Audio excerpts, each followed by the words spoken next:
नमस्कार साथियों, मैं राजकुमार। आप देख रहे हैं साइंस बाय राजकुमार। जैसा कि मैंने आपको बोला है कि 9 वीडियो में मैं आपको कंप्लीट जीके, करंट अफेयर्स और स्टैटिक जीके कराऊंगा। तो इनमें से पहला वीडियो जो है कंप्लीट ज्योग्राफी का हमने डाल दिया है। जिसने भी नहीं देखा उसे ज़रूर जाके देखें। हमने उसका प्लेलिस्ट अलग से बना दिया है। प्लेलिस्ट का नाम भी है 9 video GK, current affairs, static GK, इस तरह से प्लेलिस्ट का नाम है। तो उसमें कंप्लीट हमने ज्योग्राफी देखा था। तो आज हमारा क्या है, ये पॉलिटी। इस वीडियो में कंप्लीट पॉलिटी देखेंगे। और जो कंटेंट मैं इसमें दे रहा हूँ ये सफिशियंट कंटेंट है। इससे ज़्यादा आपको पढ़ना नहीं है। ग्रुप डी के लिए बाहर नहीं जाएगा। जो इस वीडियो को पूरा देख लेगा, समझिए कि वो पॉलिटिक्स जो एग्जाम में प्रश्न आएगा उसको वो नहीं छोड़ेगा। समझ गए ना। तो आपको ये वीडियो कंप्लीट देखना है। टेलीग्राम आपको ज्वाइन कर लेना।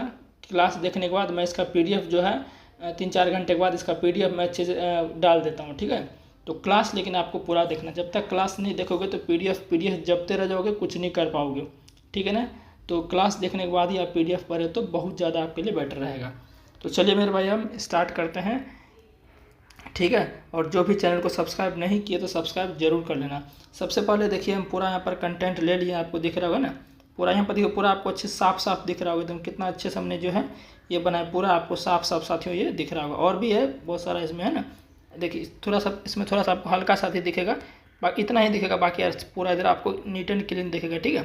चलिए, तो सबसे पहले थोड़ा सा संविधान का बेसिक देख लेते हैं कि जो आपका भारत का संविधान जो सभा था, यानी भारत का जो संविधान बना है उसके बारे में थोड़ा सा हम देख लेते हैं। संविधान के बारे में बेसिक स्ट्रक्चर, ठीक है ना। चलिए, तो 2 साल 11 महीना 18 दिन लगा है अपना संविधान बनने में, जो भारत का संविधान। और भारत का जो अपना संविधान है ये सबसे बड़ा, दुनिया का सबसे बड़ा लिखित संविधान भी है। जो अपना भारत का जो संविधान है जिससे ये देश चलता है, वो भारत दुनिया का सबसे बड़ा लिखित संविधान भी है। और 2 साल 11 महीने 18 दिन लगे हैं इस संविधान को बनने में, ठीक है ना। और इसमें देख लेते हैं कि आपका जो है संविधान का निर्माण जो है किस सभा द्वारा हुआ। पूछता है कि संविधान का निर्माण हुआ, इंडियन कॉन्स्टिट्यूशन का जो निर्माण हुआ वो किस सभा द्वारा हुआ है, तो संविधान सभा द्वारा हुआ है। संविधान सभा का गठन कब हुआ था, तो कैबिनेट मिशन 1946 में। कैबिनेट मिशन 1946 के तहत संविधान सभा का गठन किया गया था। इस बात को ध्यान रखना। संविधान सभा का प्रथम अधिवेशन कब हुआ था, तो 9 दिसंबर 1946 को संविधान सभा का प्रथम अधिवेशन यानी कॉन्फ्रेंस आप कह सकते हैं। पहली बार कॉन्फ्रेंस 9 दिसंबर 1946 को हुआ था। डॉक्टर सच्चिदानंद सिन्हा इस कॉन्फ्रेंस यानी इस जो अधिवेशन हुआ था इसके क्या थे, अध्यक्ष थे। लेकिन वो अस्थायी रूप से नहीं थे, अस्थायी थे। तो प्रश्न आता है कि संविधान सभा के प्रथम अध्यक्ष कौन थे, तो प्रथम अध्यक्ष कौन थे, सच्चिदानंद सिन्हा ही थे। लेकिन ये अस्थायी अध्यक्ष थे। क्या थे, अस्थायी, अस्थायी नहीं थे। अस्थायी डॉक्टर राजेंद्र प्रसाद थे। अभी आगे देखेंगे उसको, ठीक है। फिर 9 दिसंबर को हो गया आपका। फिर उसके जस्ट 2 दिन बाद 11 दिसंबर को अस्थायी अध्यक्ष डॉक्टर RJP यानी कि डॉक्टर राजेंद्र प्रसाद को अस्थायी अध्यक्ष बनाया गया संविधान सभा का। समझ गए बात को ना। चलिए नेक्स्ट बात करते हैं। फिर आपका जो है BR यानी कि BR अम्बेडकर की अध्यक्षता में प्रारूप समिति ने संविधान सभा का निर्माण अंतिम रूप से किया। तो इसमें पूछता है प्रश्न कैसे है कि प्रारूप समिति के अध्यक्ष कौन थे, तो डॉक्टर भीमराव अम्बेडकर थे, ठीक है ना। इसी के समिति से लास्ट अंतिम रूप से संविधान को बनाया गया, पूरा निर्मित किया गया, ठीक है। प्रारूप समिति में कभी कभी सदस्य पूछ लेता है कितने सदस्य होते हैं, तो 7 सदस्य होते हैं, ठीक है ना। 26 नवंबर 1949 को संविधान सभा। फिर प्रश्न पूछता है कि संविधान सभा को अंगीकृत कब किया गया, मतलब कि इसको एक्सेप्ट कब किया गया संविधान को, तो आपका 26 नवंबर 1949 को अपना जो कॉन्स्टिट्यूशन है इसको एक्सेप्ट किया गया। लागू नहीं हुआ, सिर्फ एक्सेप्ट किया गया 26 नवंबर 1949 को। लागू कब हुआ, लागू हुआ 26 जनवरी 1950 से। संविधान भारत के सभी क्षेत्रों में UT राज्य में लागू हो गया अच्छे तरीके से, ठीक है ना। और भारत इसी दिन से क्या बना, गणतंत्र बन गया। क्या बना, गणतंत्र। तभी हम क्या बनाते हैं, 26 जनवरी को गणतंत्र दिवस मनाते हैं, क्योंकि 26 जनवरी 1950 को संविधान हमारा लागू हुआ था। उसी दिन से हम क्या मनाते हैं, गणतंत्र बनाते हैं। समझ गए ना। चलिए, गणतंत्र का मतलब क्या होता है, जैसे कि गणतंत्र देश है, हम बोलते हैं गणतंत्र देश है। इसका मतलब क्या है कि हमारे यहाँ जो नेता होते हैं वो चुन के आते हैं, इलेक्टेड होते हैं, इसीलिए उसको गणतंत्र बोलते हैं। समझ गए ना। कहीं कहीं क्या होता है कि इलेक्शन के दौरान एकदम जो मतलब राजा प्रजा वाला जो पहले मेथड था उसमें क्या होता है, कोई वोट डालने का कुछ ऐसा सब नहीं था सिस्टम। अपने मन जो राजा है वो बन गया, अपना प्रेसिडेंट बन गया वहाँ का, ठीक है ना।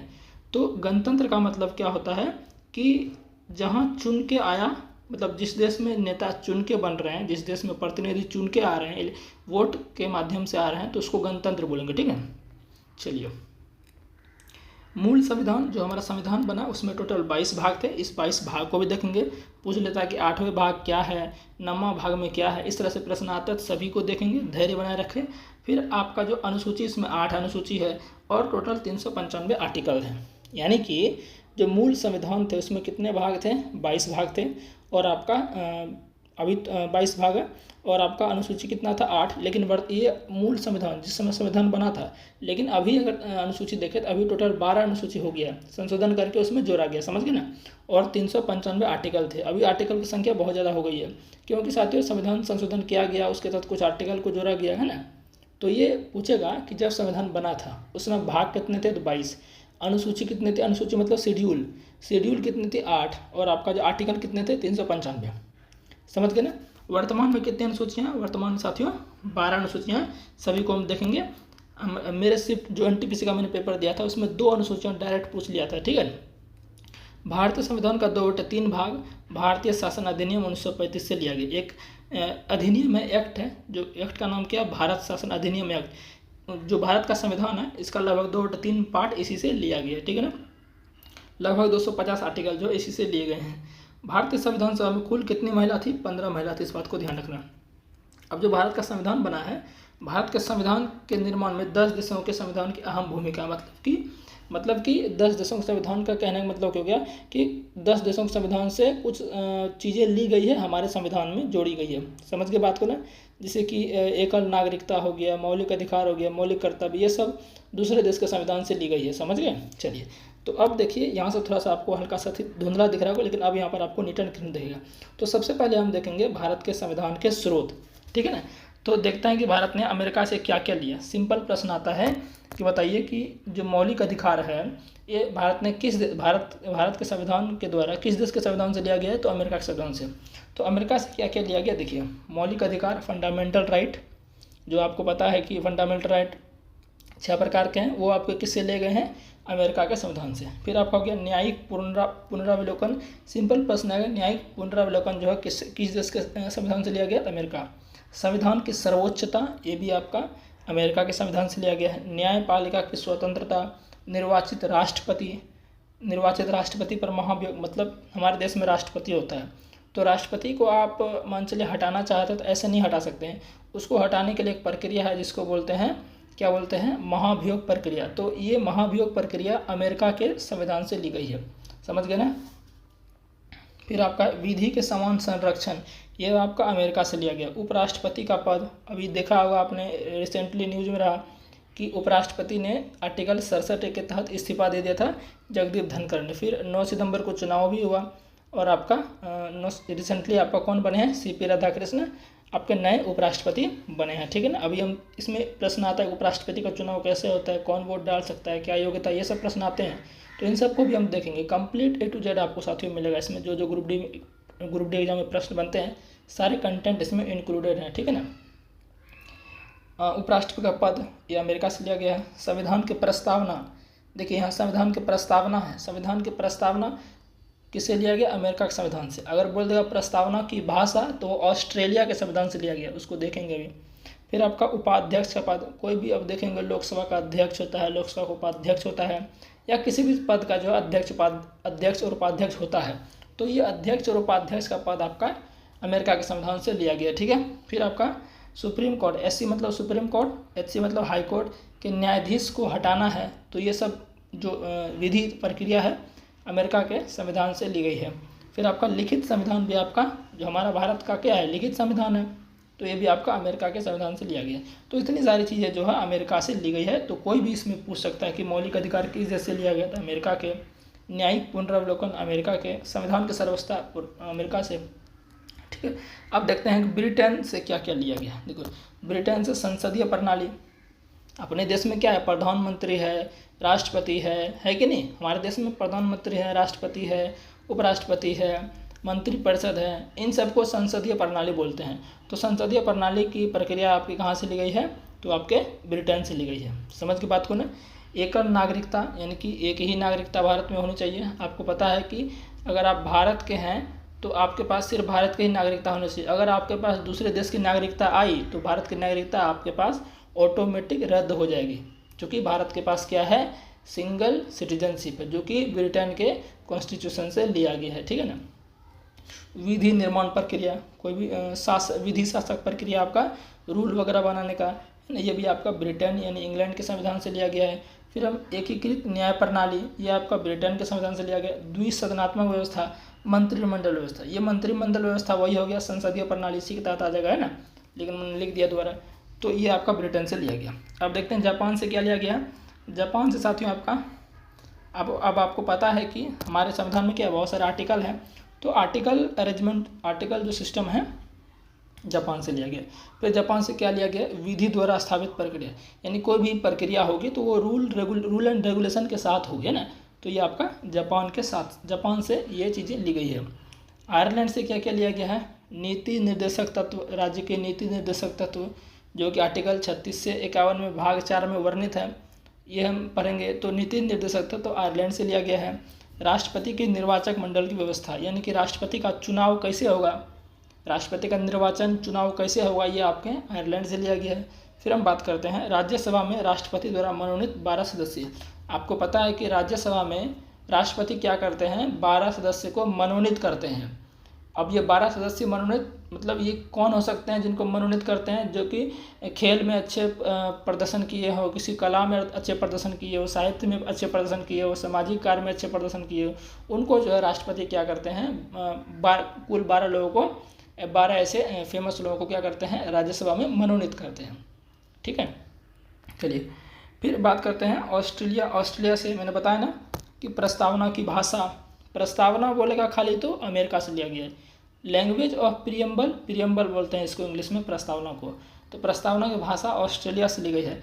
संघ राज्य संबंध यानी कि केंद्र, संघ मतलब केंद्र और राज्य के बीच जो संबंध है, उसके बीच शक्तियों का बंटवारा, चीज़ों जो भी ये सब चीज़ का बंटवारा, कानून बनाने का नियम, ये सारा आपका ऑस्ट्रेलिया से लिया गया, यानी कि संघ राज्य संबंध ऑस्ट्रेलिया से लिया गया है। शक्तियों का विभाजन ऑस्ट्रेलिया से लिया गया है। समवर्ती सूची आपको पता है, इसको इंग्लिश में कॉनकरेंट लिस्ट बोलते हैं। जो शिक्षा है समवर्ती सूची का पाठ है, तो समवर्ती सूची का पाठ भी ऑस्ट्रेलिया के संविधान से लिया गया है।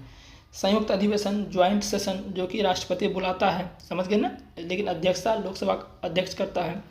व्यापार एवं वाणिज्य की स्वतंत्रता, ये सब सारी आपकी ऑस्ट्रेलिया से ली गई है। जर्मनी से बात करें तो आपातकाल का जो सिस्टम भारत में है वो आपके जर्मनी के संविधान से लिए गए हैं, और जब आपातकाल लागू होगा तो फंडामेंटल राइट समाप्त हो जाते हैं भारत में, ठीक है। चलिए सोवियत संघ, जिसको पहले सोवियत संघ बोलते थे, वर्तमान में इसका नाम रूस है। मौलिक कर्तव्य फंडामेंटल ड्यूटी, कि आपके क्या क्या मौलिक कर्तव्य होने चाहिए अगर आप भारत के नागरिक हैं, तो ये आपके सोवियत संघ रूस से लिए गए हैं। प्रस्तावना में ये यहाँ पर होगा, प्रस्तावना में न्याय की विचारधारा, यहाँ पर होगा प्रस्तावना में न्याय की विचारधारा, ठीक है ना, ये भी आपका सोवियत संघ रूस से लिया गया है। पंचवर्षीय योजना, जो 5 ईयर प्लान है, अब तो खत्म हो गया, इसके बदले क्या आ गया आपको पता ही है, इसके बदले साथियों आपका नीति आयोग आ गया, समझ गए ना बात को, तो ये आपका खत्म हो चुका है, ठीक है ना। सोवियत संघ से ये चीज़ें ली गई थी जो मैंने बताया। फिर कनाडा से बात करें, कनाडा से आपका संघात्मक व्यवस्था, अवशिष्ट शक्तियों का विभाजन, राज्यपाल की नियुक्ति, ये सारे आपके कनाडा से ली गई है, इसको आपको ऐसे ही याद करना है। फ्रांस से क्या क्या लिया गया, ऐसे ही प्रश्न आएगा कि समानता, स्वतंत्रता, बंधुत्व एवं गणतंत्र जो संविधान में वर्णित है, ये किस देश के संविधान से लिया गया, सिंपल फ्रांस से लिया गया। दक्षिण अफ्रीका से क्या लिया गया है, संविधान संशोधन की प्रक्रिया। देखिए भारतीय संविधान में आप संशोधन करके, अभी देखिए बहुत सारा संशोधन हुआ भी, जिसके कारण आप कुछ नई चीज़ें जोड़ सकते हैं। तो नई चीज़ें जोड़ने के लिए संविधान में आपको संशोधन करना पड़ता है, जो कि संसद में बिल पास होता है तो अब संशोधन होगा, है ना। तो ये संविधान संशोधन की प्रक्रिया जो है ये साउथ अफ्रीका से ली गई है। और राज्यसभा में सदस्यों का निर्वाचन, जो राज्यसभा में सदस्यों का चुनाव होगा वो आपका ये आपका जो तरीका है, ये आपका मेथड है, किस देश के संविधान से लिया गया, दक्षिण अफ्रीका से, ठीक है। तो यहाँ तक आपका ये जो 10 देशों के बोला था ना, यहाँ पर टोटल जो है भारतीय संविधान में 10 देशों की अहम भूमिका, देखिए यहाँ पर बोला गया है 10 देशों की अहम भूमिका, तो क्या क्या थी वो मैंने आपको यहाँ पर बताया, समझ गए ना बात को। अब देखते हैं कि टोटल मैंने बताया कि भारतीय संविधान में क्या है, कितनी अनुसूचियाँ हैं, 12 अनुसूचियाँ। पहले 8 अनुसूचियाँ थी, लेकिन अब कितनी हो गई है वर्तमान में? 12 अनुसूचियाँ। शेड्यूल इसको इंग्लिश में बोलते हैं, ठीक है ना। तो इसमें सवाल कैसे आएगा? सवाल आएगा कि भारतीय संविधान की पहली अनुसूची में क्या है? तो क्या है इसमें? 28 राज्य एवं 8 यूटी का उल्लेख है। यूटी मतलब क्या होता है? यूनियन टेरिटरी, यानी कि इसको हिंदी में कहते हैं केंद्र शासित प्रदेश। मैं लिखता हूँ इसको अच्छे से, ठीक है। यूटी क्या बोलते हैं हिंदी में? केंद्र शासित प्रदेश। तो मैंने शॉर्ट में यूटी लिखा है, तो आप समझ जाना, केंद्र शासित प्रदेश। जैसे कि दिल्ली हो गया, दिल्ली आपका क्या है? केंद्र शासित प्रदेश है। पुडुचेरी ये आपका क्या हो गया? केंद्र शासित प्रदेश हो गया। दादरा नागर हवेली केंद्र शासित प्रदेश हो गया। जम्मू कश्मीर 2019 से पहले राज्य हुआ करता था, लेकिन उसको 2019 में 31 अक्टूबर 2019 को संसद में बिल पास करने के बाद उनको क्या बना दिया गया? उनको बना दिया गया साथियों यूटी। लद्दाख और जम्मू कश्मीर में बांट दिया गया यूटी के रूप में, ठीक है। तो यूटी मतलब यूनियन टेरिटरी, केंद्र शासित प्रदेश हिंदी में बोलते हैं। शॉर्ट में इसको यूटी बोलेंगे तो आप समझ जाना, ठीक है। तो पहली अनुसूची में क्या है? हमारे भारत के 28 राज्य एवं यूटी का उल्लेख किया गया। दूसरी अनुसूची में क्या है कि जो पदाधिकारी होते हैं, पदाधिकारियों के वेतन, भत्ते एवं पेंशन का उल्लेख किया गया।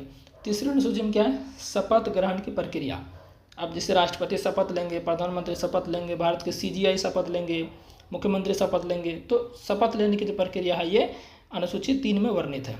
4 की बात करें तो राज्यसभा में राज्य एवं यूटी के लिए सीटों का वितरण, यानी कि राज्यसभा में टोटल सीटें 250 होती है, तो इनमें से यूटी और राज्यों को कुछ कुछ सीट दिए जाते हैं, ठीक है।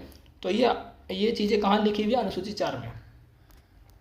अनुसूची 5 की बात करें, SC ST का प्रशासन। जो SC ST हैं, शेड्यूल कास्ट और शेड्यूल ट्राइब, अनुसूचित जाति और अनुसूचित जनजाति के प्रशासन, एडमिनिस्ट्रेटिव का इसमें उल्लेख किया गया है अनुसूची 5 में। ये प्रश्न आपका आया था इस बार के NTPC एग्जाम में जो मैंने दिया था, है ना। अब अनुसूची 6 क्या कहता है? अनुसूची 6 भी ST का, इसमें SC नहीं ST का, लेकिन ये ST जो है आपका है कौन कौन से स्टेट के? असम, त्रिपुरा, मेघालय, मिजोरम। ये जो यानी पूर्वोत्तर जो राज्य हैं, पूर्वोत्तर राज्य असम, मेघालय, त्रिपुरा, मिजोरम में जो ST लोग हैं, शेड्यूल ट्राइब के लोग हैं, उनके लिए प्रशासन की व्यवस्था अलग से की गई है, ठीक है ना। अनुसूची 5 में तो है ही SC ST की प्रशासन व्यवस्था, प्लस में अनुसूची 6 में असम, मेघालय, त्रिपुरा, मिजोरम के लिए में जो ST हैं उसके लिए अलग से प्रशासन व्यवस्था है। अनुसूची 7 में क्या है? अनुसूची 7 में है केंद्र एवं राज्यों के बीच शक्तियों का बंटवारा। अनुसूची 7 में क्या है? केंद्र एवं राज्यों के बीच शक्तियों का बंटवारा। इसी अनुसूची के तहत संघ सूची, राज्य सूची, समवर्ती सूची, ये तीनों सूची जो हैं इन सब में क्या है? विषय वर्णित है। संघ सूची में कितने विषय हैं, राज्य सूची में कितने विषय हैं, समवर्ती सूची में कितने विषय हैं, तो पूछता है। संघ सूची में 100 विषय हैं वर्तमान में, राज्य सूची में 61 विषय हैं, समवर्ती सूची में 52 विषय हैं। जैसे कि संघ सूची का मतलब क्या हो गया? जिस पर केंद्र कानून बना सके। संघ सूची का मतलब क्या हुआ? जिस पर केंद्र ही सिर्फ कानून बनाएगा, है ना। जैसे कि संघ सूची में क्या आ जाता है आपका? रेलवे आ जाता है, डाक आ जाता है, ये सारे आपके डाक सेवा, ये सब आपके किस में आ जाते हैं? ये सब आपके साथियों, जैसे कि थल सेना, वायु सेना, सेना वाला पार्ट जो है ये आपका केंद्र संघ सूची का पार्ट है, केंद्र सूची का पार्ट है। तो इस पर कुछ कानून बनाना हो तो केवल केंद्र सरकार ही कानून बना सकता है, राज्य सरकार नहीं बना सकता। राज्य सूची की बात करें, नाम में ही राज्य है, मतलब सिर्फ राज्य सरकार ही कानून बनाएगा। समझ गए ना बात को। समवर्ती सूची की बात करें, इसमें केंद्र एवं राज्य दोनों कानून बनाएंगे। जैसे आपका शिक्षा समवर्ती सूची का पार्ट है, समझ गए ना। तो समवर्ती सूची मतलब जिसमें दोनों केंद्र एवं राज्य दोनों कानून बना सकें, और बाकी मैंने आपको बता दिया। 8वीं अनुसूची में क्या? 8वीं अनुसूची में भाषाओं का उल्लेख है। प्रारंभ में कितनी भाषाएं थी? 14 भाषाएं थी। जो संविधान में 14 भाषाएं थी। अभी जो है 8वीं अनुसूची में टोटल 22 भाषाएं हो गई। संविधान संशोधन करते करते टोटल जो है 8 भाषाओं को और जोड़ा गया, तो टोटल अभी 8वीं अनुसूची में 22 भाषाओं का उल्लेख है। तो ये हमने 8 अनुसूची देख लिया, ठीक है ना। तो 9वीं अनुसूची देखते हैं। 9वीं अनुसूची को साथियों इसको भी संविधान संशोधन के तहत जोड़ा गया। मैंने बोला ना, संविधान बनने के समय टोटल 8 ही अनुसूची था, लेकिन अभी 12 है। तो वो 4 जो एक्स्ट्रा आए हैं वो संविधान संशोधन के द्वारा आए हैं। तो 9वीं अनुसूची को कब संविधान संशोधन के तहत जोड़ा गया? 1951 में। 1951 में प्रथम बार संविधान में संशोधन किया गया। तो अगर आपको यह भी पूछ ले कि संविधान में संशोधन पहली बार कब हुआ, तो 1951 में हुआ। कब हुआ? 1951 में। और इसी के तहत जो है इसको 9वीं अनुसूची को जोड़ा गया, जो कि भूमि सुधार से संबंधित है। अगर बोल दे आपको कि 9वीं अनुसूची जो है किससे संबंधित है, तो भूमि सुधार से संबंधित है। और ये प्रथम संविधान संशोधन 1951 के तहत संविधान में 9वीं अनुसूची को जोड़ा गया था। 10वीं अनुसूची की बात करें, 10वीं अनुसूची की बात करें, इसको कब जोड़ा गया? 52वां संविधान संशोधन के तहत 1985 में इसको जोड़ा गया। ये दल बदल कानून से संबंधित है। दल बदल कानून क्या होता है? पहले क्या होता था, विधायक वगैरह जब मन हुआ दूसरे पार्टी में चले जाते थे, कोई कानून वगैरह नहीं था, तो उसी के लिए जो है कानून बनाया गया था, दल बदल विरोधी कानून, है ना, इस तरह से ये बनाया गया था। तो 52वां संविधान संशोधन 1985 के तहत 10वीं अनुसूची में ये वर्णित है, इसको जोड़ा गया, ठीक है ना। तो प्रश्न आएगा कि 10वां अनुसूची को कब जोड़ा गया? तो 52वें संविधान संशोधन 1985 के तहत इसको ऐड किया गया। 11वां अनुसूची की बात करें, इसको कब जोड़ा गया? इसको 73वें संविधान संशोधन के तहत, 73वां संविधान संशोधन कब हुआ था? 1992 में हुआ था। कब हुआ था? 1992 में हुआ था। और अब आप बोलेंगे यहाँ पर 1992 93 दोनों लिखे हैं। देखिए मैं बता देता हूँ क्यों लिखा हूँ अभी। पहले आप समझो कि इस अनुसूची को 73वें संविधान संशोधन 1992 में जोड़ा गया और इसमें 29 विषय हैं और ये संबंधित किससे है? पंचायती राज व्यवस्था से संबंधित है। अब देखिए, अब बोलेगा ये अनुसूची संबंधित किससे है? तो पंचायती राज व्यवस्था से संबंधित है। 11वां अनुसूची ये लागू कब हुआ? देखिए ये पंचायती राज व्यवस्था जो जोड़ा गया 11वीं अनुसूची में 1992 में 73वां संविधान संशोधन के तहत, लेकिन ये लागू कब हुआ? तो लागू हुआ 24 अप्रैल 1993 को। पंचायती राज व्यवस्था पूर्ण तरह से समझिए कि ये नियमित तरीके से चलने लगा, लागू हो गया, ठीक है ना। तो इसीलिए यहाँ पर 1992 93 दोनों लिखे हैं, समझ आए। तो अगर आपको बोले कि 73वां संविधान संशोधन जो है कब आया, तो बोलिएगा 1992। ग्रुप डी 2022 में ये प्रश्न पूछा गया था, ठीक है ना। 73वां संविधान संशोधन आपका जो है कब आया? तो 1992 में। लागू कब हुआ? तो 1993। लागू बोल देगा तो 93 मानना है, और लागू का डेट बोल देगा तो 24 अप्रैल। इसीलिए 24 अप्रैल को प्रत्येक वर्ष क्या मनाते हैं? पंचायती राज दिवस, ठीक है। चलिए अब इसी तरह 12वां अनुसूची को जोड़ा गया, इसमें इसे 74वां संविधान संशोधन के तहत, ये भी आपका सेम है, ये भी 74वां संविधान संशोधन 1992 में ही हुआ और लागू आपका 93 में हुआ। ये आपका नगर प्रशासन से संबंधित है। ये किससे संबंधित है? नगर प्रशासन से, यानी कि नगर प्रशासन, नगर पालिका, नगर निकाय, इस तरह से ऑप्शन में देगा तो आपको मारना है ऑप्शन में, ठीक है। तो नगर प्रशासन, नगर पालिका से ही आपका 74वां संविधान संशोधन 1992 में हुआ, उससे संबंधित है। 12वें अनुसूची में इसको जोड़ा गया था, ठीक है। और इसमें टोटल कितने विषय को रखा गया? 18 विषय को रखा गया। जो नगर पालिका वाला जो अधिनियम आया था, इसमें टोटल 18 विषय को रखा गया था। और जो आपका पंचायती राज व्यवस्था है, इसमें टोटल 29 विषय हैं, यानी 29 विषय पर कार्य उसमें करना, इस तरह की बातें इसमें करी गई है, ठीक है। चलिए, तो आपने अनुसूची भी देख लिया।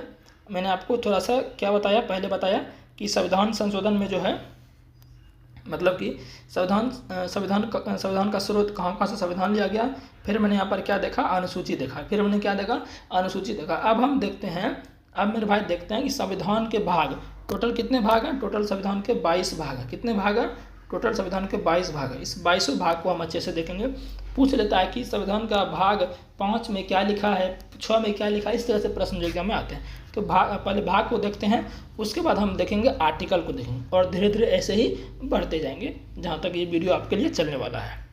चलिए अब हम देखते हैं कि संविधान के जो 22 भाग हैं मेरे भाई, उनको देखते हैं कि उनमें से क्या क्या है और उनमें कौन कौन सा अनुच्छेद आते हैं। डायरेक्ट सवाल से पूछ लिए जाते हैं, ठीक है ना। इसको हम फास्ट खींचेंगे, ज़्यादा समय इसमें नहीं देंगे।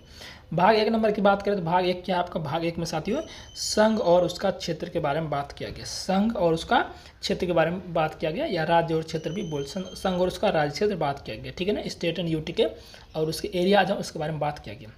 एनटीपीसी में बहुत बारी सवाल पूछा गया कि भाग 1 संविधान का क्या है? संघ और उसका राज्य क्षेत्र, या संघ और राज्य क्षेत्र एक ही बात हुआ। आर्टिकल कितना से कितना है? 1 से 4। जो भाग 1 है इसमें कितने से कितने आर्टिकल आते हैं? तो 1 to 4 आर्टिकल इसमें आते हैं। बाकी इसमें सब आपको याद करना जरूरत नहीं है, ठीक है ना। आर्टिकल का अलग से लेकर आएंगे। भाग 2 की बात करें, इसमें नागरिकता दिया गया। भाग 2 क्या है? नागरिकता। पूछता प्रश्न भाग 2 किससे संबंधित है? तो सिटीजनशिप, नागरिकता से संबंधित है। और ये अनुच्छेद 5 से 11 के बीच ये आपका वर्णन किया गया। भाग 3 की बात करें, फंडामेंटल राइट।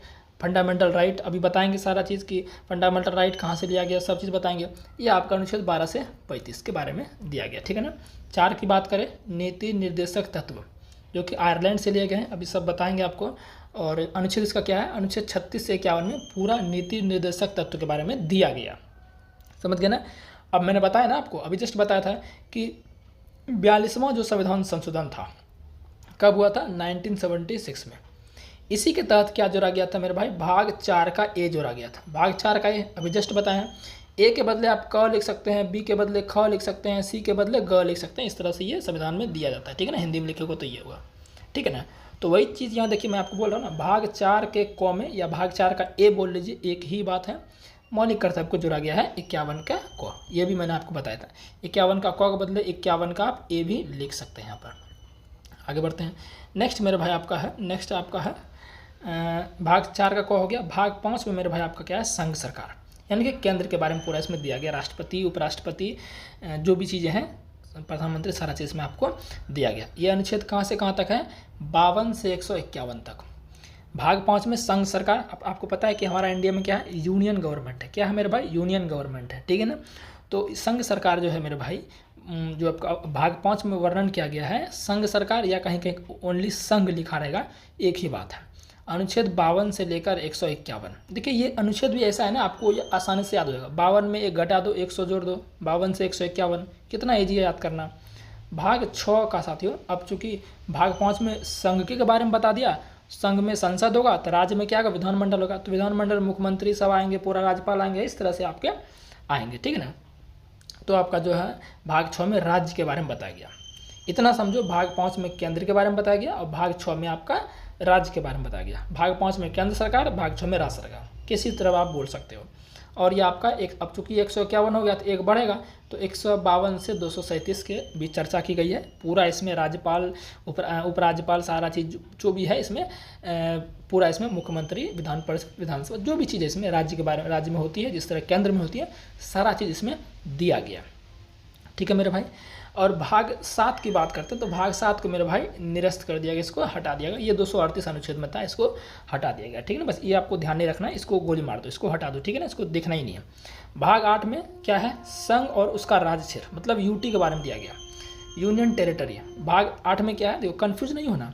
भाग 1 में क्या था, संघ और उसका राज्य क्षेत्र था, मतलब कि स्टेट और यूटी दोनों के बारे में दिया गया था। लेकिन आपका भाग 8 जो है ओनली यूटी के बारे में दिया गया, ठीक है ना, ओनली यूटी, ध्यान रखना। भाग 8 ओनली यूटी, 239 से 242 तक, ठीक है ना।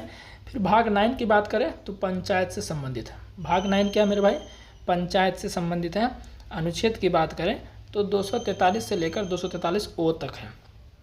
भाग 9 क्या, पंचायत है। अनुच्छेद की क्या मेरे भाई, अनुच्छेद 243 से लेकर 243 ओ, ये याद रखना पड़ेगा आपको, ठीक है, 243 ओ तक।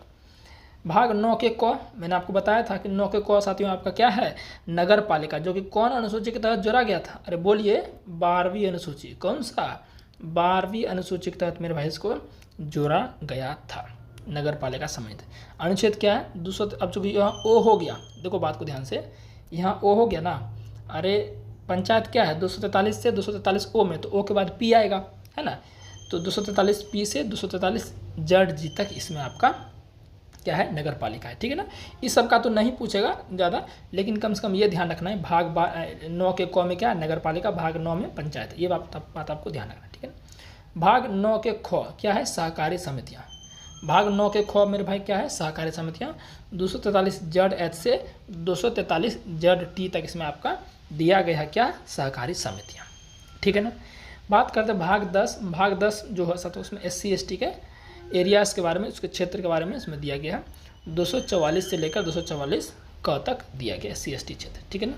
चलिए भाग 11 की अगर हम बात कर लेते हैं, भाग 11 की अगर हम बात कर लेते हैं, भाग 11 की, तो भाग 11 में मेरे भाई क्या है, मैं थोड़ा इसको जूम आउट करता हूँ। जो भाग 11 में मेरे भाई क्या है, एक मिनट, संघ और राज्य के बीच संबंध बताया गया, यानी यूनियन और स्टेट के बीच जो है, राज्य सरकार और केंद्र सरकार के बीच संबंध को बताया गया, ठीक है ना। ये आपका 245 से लेकर 263 है, 245 से लेकर 263 इसमें आपका संघ और राज्य के बीच संबंध को, रिलेशन को बताया गया, 245 से 263 के बीच, ठीक है ना। भाग 12 की बात करें तो वित्त, संपत्ति, संविदाय और वाद 264 से 300 को होता है। इन सबको आप स्किप भी कर सकते हो ना, इन सबको स्किप भी आप कर सकते हो, ठीक है ना।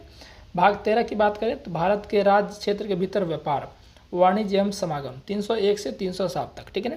भारत के राज्य क्षेत्र के भीतर व्यापार, वाणिज्य, कॉमर्स है ना, ये सब आपका 301 से 307 तक है, ठीक है ना। चलिए और बात करते हैं भाग, हम साथियों भाग बात कर लेते हैं 300 कह रहे हैं, भाग 14 की हम बात कर लेते हैं। संघ और राज्यों के बीच, संघ और राज्यों के अधीन सेवाएं, जिसमें साथियों आपका यूपीएससी आ जाता है, पीसीएस आ जाता है, यानी कि जो केंद्र लेवल के एग्जाम होते हैं, union public service commission, UPSC exam, BPSC exam, ये सब सारे आपके जो आपके पीसीएस की एग्जाम आपके 308 से 323 में, ये इंपॉर्टेंट है, इसको ध्यान रखना ना।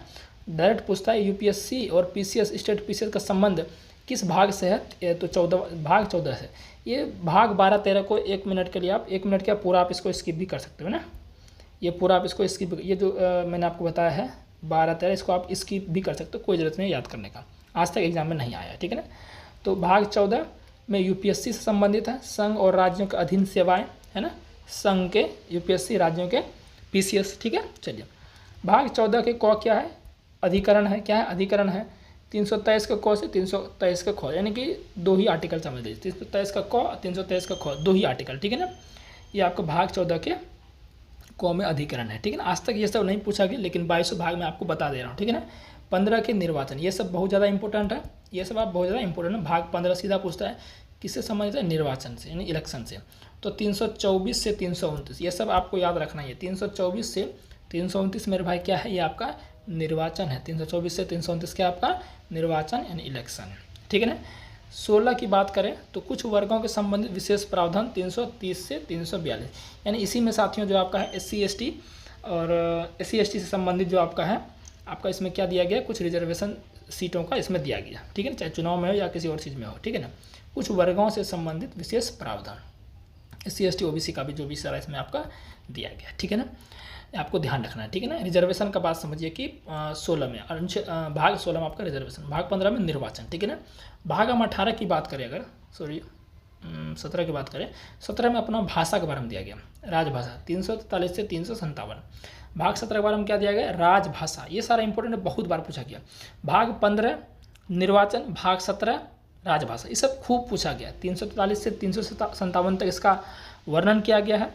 अब बात करें साथियों हम आपातकाल, भाग 18 जो है इसमें आपात उपबंध, आपात के समय क्या करना चाहिए, तो 352 से 360, जिसमें कि राष्ट्रीय आपातकाल, वित्तीय आपातकाल, है ना, राष्ट्रपति शासन, ये सारे साथियों आपके लगते हैं ना। 3 ही अनुच्छेद इसमें, 3 से ज़्यादा इंपॉर्टेंट 352, 356 और 360, ये ज़्यादा क्या आपका ज़्यादा इंपॉर्टेंट होता है, ठीक है ना। इसमें राज्य आपातकाल, राज्यों में राष्ट्रपति शासन, और आपका वित्तीय आपातकाल और आपका राष्ट्रीय आपातकाल, ये आपका इसमें आता है, ठीक है ना।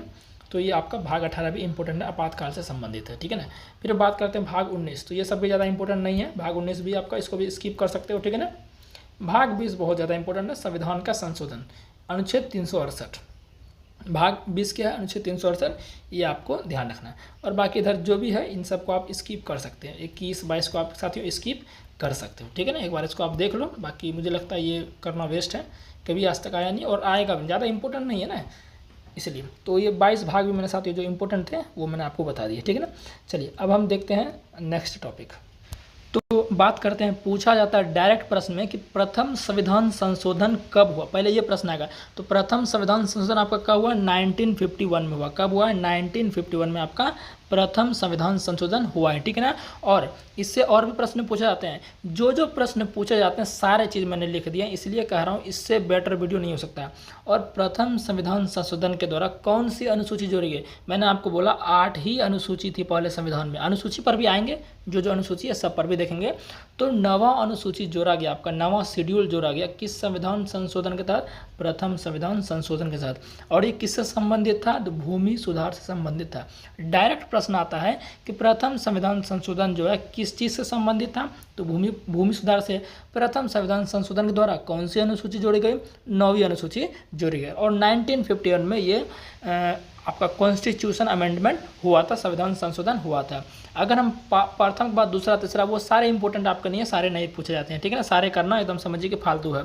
अब बात करते हैं सातवां जो आपका जो कॉन्स्टिट्यूशन अमेंडमेंट हुआ, 7वां संविधान संशोधन जो हुआ, ये कब हुआ, उसके जस्ट 5 साल बाद, यानी कि 1956 में आपका मेरे भाई 7वां संविधान संशोधन आपका हुआ। आपको ईस्वी भी याद रखने, ईयर भी आपको याद रखने, डायरेक्ट पूछ देगा कि 7वां संविधान संशोधन कब हुआ, 1956 में। और ये किससे संबंधित था, तो राज्य पुनर्गठन आयोग, किससे संबंधित था, ये राज्य पुनर्गठन आयोग से ये संबंधित था। और राज्य पुनर्गठन आयोग आपको पता होगा कि राज्य पुनर्गठन आयोग सबसे पहला कौन सा आपका स्टेट बना था भाषाओं आधार, तो वो बना था आपका भाषाई आधार पर जो लैंग्वेज बेस्ड जो फर्स्ट स्टेट बना था वो कौन था आपका साथियों, आंध्र प्रदेश था। कौन था? आंध्र प्रदेश था। और ये फजल अली कमीशन की आयोग था, ठीक है ना, फजल अली कमीशन के आयोग पर, ठीक है ना। और 7वां संविधान संशोधन जो है इससे तो राज्य पुनर्गठन आयोग से संबंधित ही है। और साथियों एक प्रश्न एक भी और आता है कि 2 या 2 से अधिक स्टेट के लिए एक हाई कोर्ट होता है। जैसे कि आपने देखा होगा कि असम का हाई कोर्ट क्या है, गुवाहाटी है। तो जो ईस्टर्न स्टेट और भी अरुणाचल प्रदेश है ना, उन सब का भी हमको क्या बोलते हैं, हाई कोर्ट गुवाहाटी में भी देखने को मिलता है, समझ गए ना। तो इसलिए 2 या 2 से अधिक स्टेट के लिए एक ही हाई कोर्ट होना, जैसे कि आप देख लीजिए पंजाब और हरियाणा का, दोनों का हाई कोर्ट कहाँ है, चंडीगढ़ ही है, ठीक है ना। तो ये आपका 7वां संविधान संशोधन के तहत इनको लाया गया था। तो ये आप बात को ध्यान रखिएगा, ठीक है ना। नेक्स्ट बात करते हैं कि 10वां संविधान संशोधन। 10वां संविधान संशोधन कब हुआ? 1961 में। कब हुआ मेरे भाई? 1961 में आपका 10वां संविधान संशोधन होता है। और इसके तहत क्या मेरे भाई, इसके तहत आपका जो दादरा और नागरा हवेली था, अभी साथियों क्या है, ये आपका स्टेट है दादरा और नागरा हवेली। अभी आपको पता है कि सॉरी स्टेट का है यूटी है। अभी आपको दादरा और नागरा हवेली प्लस में दमन एवं दीव को क्या कर दिया गया है, मिला दिया गया है। दमन और दीव को मिला दिया गया। पहले दादरा नागरा और दमन दीव ये दोनों जो केंद्र शासित प्रदेश हैं अलग हुआ करते थे, लेकिन इनको क्या कर दिया गया है, एक में ही शामिल कर दिया गया, ठीक है ना। तो दादरा और नागरा हवेली को भारत में यूटी के रूप में दर्जा मिला या शामिल किया गया, जो आप समझ लीजिए। ये आपका साथियों किस संविधान के साथ? 10वां संविधान के साथ। आप यहाँ पर एक ट्रिक भी लगा सकते हैं। कैसे? देखिए द से दादरा और दादरा के साथ तो नागर आएगा ही आएगा, सिंपल सी बात है। तो द से दादरा, द से 10वां, सिंपल ट्रिक है, आप इससे कभी भूलेंगे भी नहीं। लेकिन ईस्वी को आपको ध्यान रखना, 1961 में ध्यान रखना। अब इसके जस्ट हम बात करते हैं 13वां संविधान संशोधन, जो 13th आपका कॉन्स्टिट्यूशन अमेंडमेंट था। 13th आपका जो है ये 1962 में हुआ था। कब हुआ था? 1962 में। और नागालैंड को राज्य का दर्जा मिला। नागालैंड को क्या मिला? राज्य का दर्जा मिला 13वां संविधान संशोधन था। बस इतना ही ध्यान रखना है, ठीक है ना। 10वां आपका 1961 में, 13वां आपका 1962 में, और 7वां आपका कब हुआ? 1956 में, और पहला आपका 1951 में। मैं रिपीट भी कर दे रहा हूँ ताकि आप भी माइंड में ये चीज़ें रिपीट कर लो, याद हो जाएंगे, ठीक है ना। चलिए अब बात करते हैं मेरे भाई 21वां संविधान संशोधन। 21वां संविधान संशोधन जो है ये कब हुआ मेरे भाई आपका? ये आपको हुआ 1967 में। कब हुआ आपका? 1967 में। आप सभी को पता है कि संविधान की 8वीं अनुसूची में, मैं अभी अनुसूची पर आऊँगा लेकिन बोल दे रहा हूँ तो सुन लो। संविधान की 8वीं सूची में पहले जो साथियों हुआ करता था ना, वो 12 भाषाएं, सॉरी क्या बोल रहा हूँ मैं, हाँ 14 भाषाएं हुआ करता था। कितना भाषा हुआ करता था? टोटल संविधान में 14 भाषा को दर्जा दिया गया था। लेकिन धीरे धीरे जब संविधान संशोधन होते गए तो अभी साथियों पता है अभी टोटल कितने भाषाएं हैं संविधान के 8वीं अनुसूची में? टोटल 22 भाषाएं हैं, समझ गए ना। तो ये भाषाएं धीरे धीरे जुड़ती गई। तो 15वां भाषा के रूप में कौन आपका आया? सिंधी भाषा। 21वां संविधान संशोधन 1967 में आपको सिंधी भाषा को 15वीं भाषा का दर्जा मिला, यानी कि शामिल किया गया 8वीं अनुसूची में, ठीक है ना। तो पूछता है डायरेक्ट प्रश्न, सिंधी भाषा को किस संविधान संशोधन के तहत 15वीं भाषा को 8वीं अनुसूची में जोड़ा गया? तो आपका 21वां संविधान संशोधन 1967, ठीक है मेरे भाई। आगे बढ़े। आगे आपका नेक्स्ट आपका है, आगे जो आपका नेक्स्ट आपका क्या है वो मैं देख लेता हूँ, एक मिनट। हाँ, नेक्स्ट आपका 36वां संविधान संशोधन। 36वां जो संविधान संशोधन हुआ आपका, इससे सिक्किम को दर्जा मिला। नागालैंड वाला जो मैंने आपको बताया था, नागालैंड कौन से संशोधन के तहत आया था? यह आपका 13वां संविधान संशोधन हुआ था, उससे नागालैंड को राज्य का दर्जा मिला था। तो ये ज़्यादा नहीं पूछता लेकिन फिर भी मैंने ले लिया। लेकिन यह का सिक्किम को साथियों ये पूछता है। बहुत बार हमने PYQs में ये क्वेश्चन देखा हुआ है कि 36वां संविधान संशोधन 1975 के तहत जो है किसको 22वां राज्य का दर्जा मिला? तो वो आपका सिक्किम है। कौन आपके साथियों? सिक्किम है, समझ गए ना। सिक्किम का राजधानी गंगटोक है, आप सभी को पता ही है। ये आपका क्या है? उत्तर पूर्वीय राज्य होते हैं, ठीक है ना मेरे भाई। चलिए अब बात करते हैं बहुत ही ज़्यादा इंपॉर्टेंट, क्या ही बताऊँ इसके बारे में सारा चीज़ आपको ध्यान रखना। जो 42 जो कॉन्स्टिट्यूशन अमेंडमेंट एक्ट था 1976 में हुआ। देखिए मैं इसमें एक ट्रिक बताता हूँ, कई बार लोग कन्फ्यूजन होते हैं 42वां संविधान संशोधन और 44वां संविधान संशोधन कब हुआ। कई लोग कन्फ्यूजन होते हैं शायद 42वां 1976 में हुआ है, 44वां 1976 में हुआ। तो बहुत बार कन्फ्यूजन होता है और मुझे भी बहुत कन्फ्यूजन होता था। तो इसके लिए एक ट्रिक सिंपल है कि 42वां संविधान संशोधन, यानी कि 4 और 2, 4 2 को जोड़ेंगे तो कितना 6 आता है, तो 1976 में लास्ट में 6, तो यानी 42वां संविधान संशोधन 1976 में हुआ। 44वां संविधान संशोधन कब हुआ था, तो 1978 में हुआ। कैसे, इसका भी ट्रिक है, 4 और 4 को जोड़िए कितना हो गया 8, तो लास्ट में 8 आया। तो इस ट्रिक से आपको कन्फ्यूजन नहीं होगा कि 42वां 76, 44वां 78, तो कई बार ऐसा होता है, ठीक ना। वैसे भी आप कर सकते हैं, 42 पहले आएगा तो 76 पहले आएगा, 44 बाद में आएगा तो 78 बाद में आएगा, लेकिन फिर भी मैंने आपको ट्रिक बता दिया, ठीक है। चलिए, तो 42वां संविधान संशोधन जो मेरे भाई है, ये बहुत ही ज़्यादा इंपॉर्टेंट है।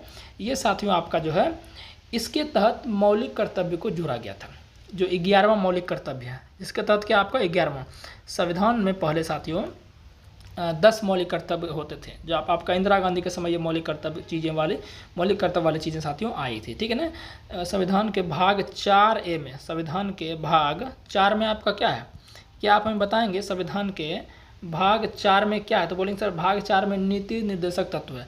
तो इसी में से 4, जो आपका संविधान संशोधन हुआ, इसी में से एक भाग भी जोड़ा गया, 4A हो गया, कितना हो गया 4A। संविधान के भाग 4A में मौलिक कर्तव्य का वर्णन किया गया है, ठीक है ना, इसी संविधान संशोधन के तहत, ये बात को ध्यान रखना है, ठीक है ना।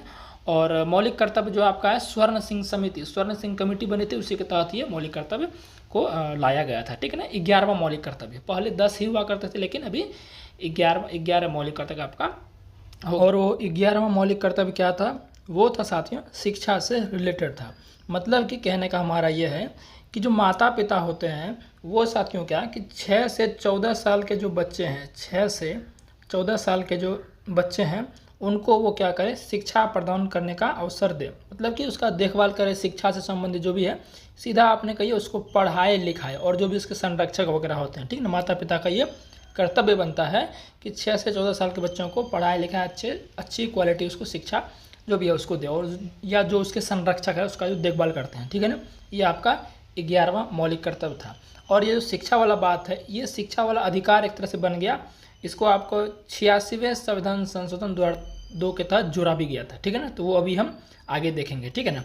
और देख लेते हैं, सबसे इम्पोर्टेंट बात रखिएगा कि जो आपका ये 42वां संविधान संशोधन है, इसे मिनी कॉन्स्टिट्यूशन कहते हैं। क्या कहते हैं, मिनी कॉन्स्टिट्यूशन कहते हैं, मिनी कॉन्स्टिट्यूशन। इसका मतलब क्या है, इसका मतलब है, मिनी का मतलब क्या था, छोटा, लघु संविधान। मतलब देखिए, संविधान तो हमारा है ही, लेकिन उनमें से जो 42वां संविधान संशोधन हुआ, इसमें इतने चेंजेस किए गए, तो इसलिए इसको लघु संविधान कह दिया जाता है।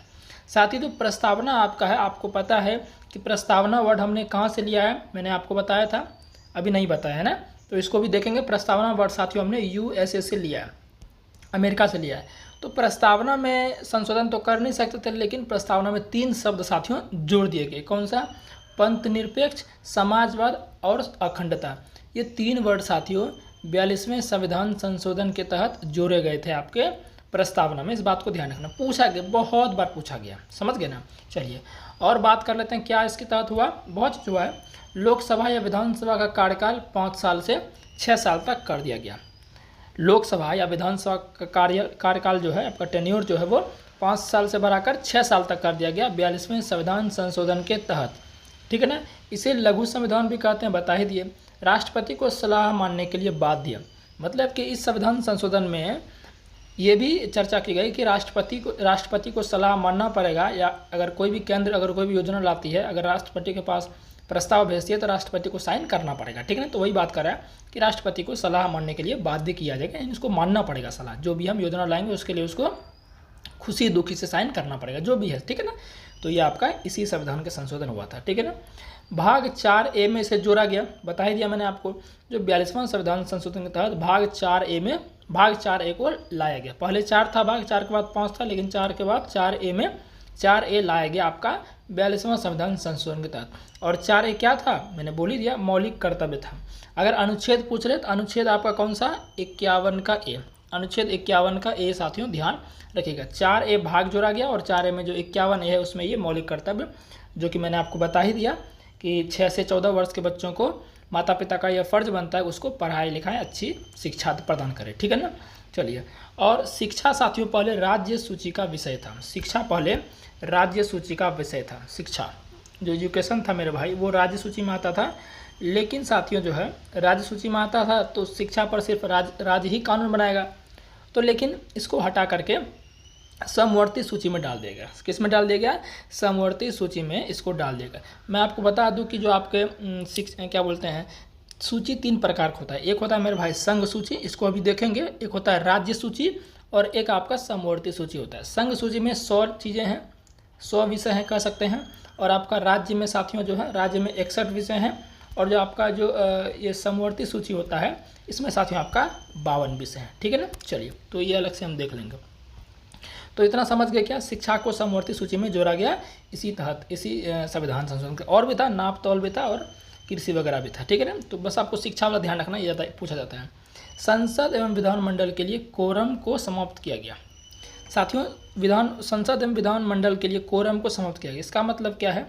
इसका मतलब है मेरे भाई कि जो आपका संसद और विधान, आपको पता है कि कोई भी बैठक होने के लिए पूरे सीट का 1/10 चाहिए उपस्थिति। कोई भी अगर बैठक होना है संसद का या विधानमंडल का, आपको पता है कि संसद क्या होता है? केंद्र में होता है, जिसके राष्ट्रपति और आपका क्या होते हैं? राज्यसभा और लोकसभा होते हैं।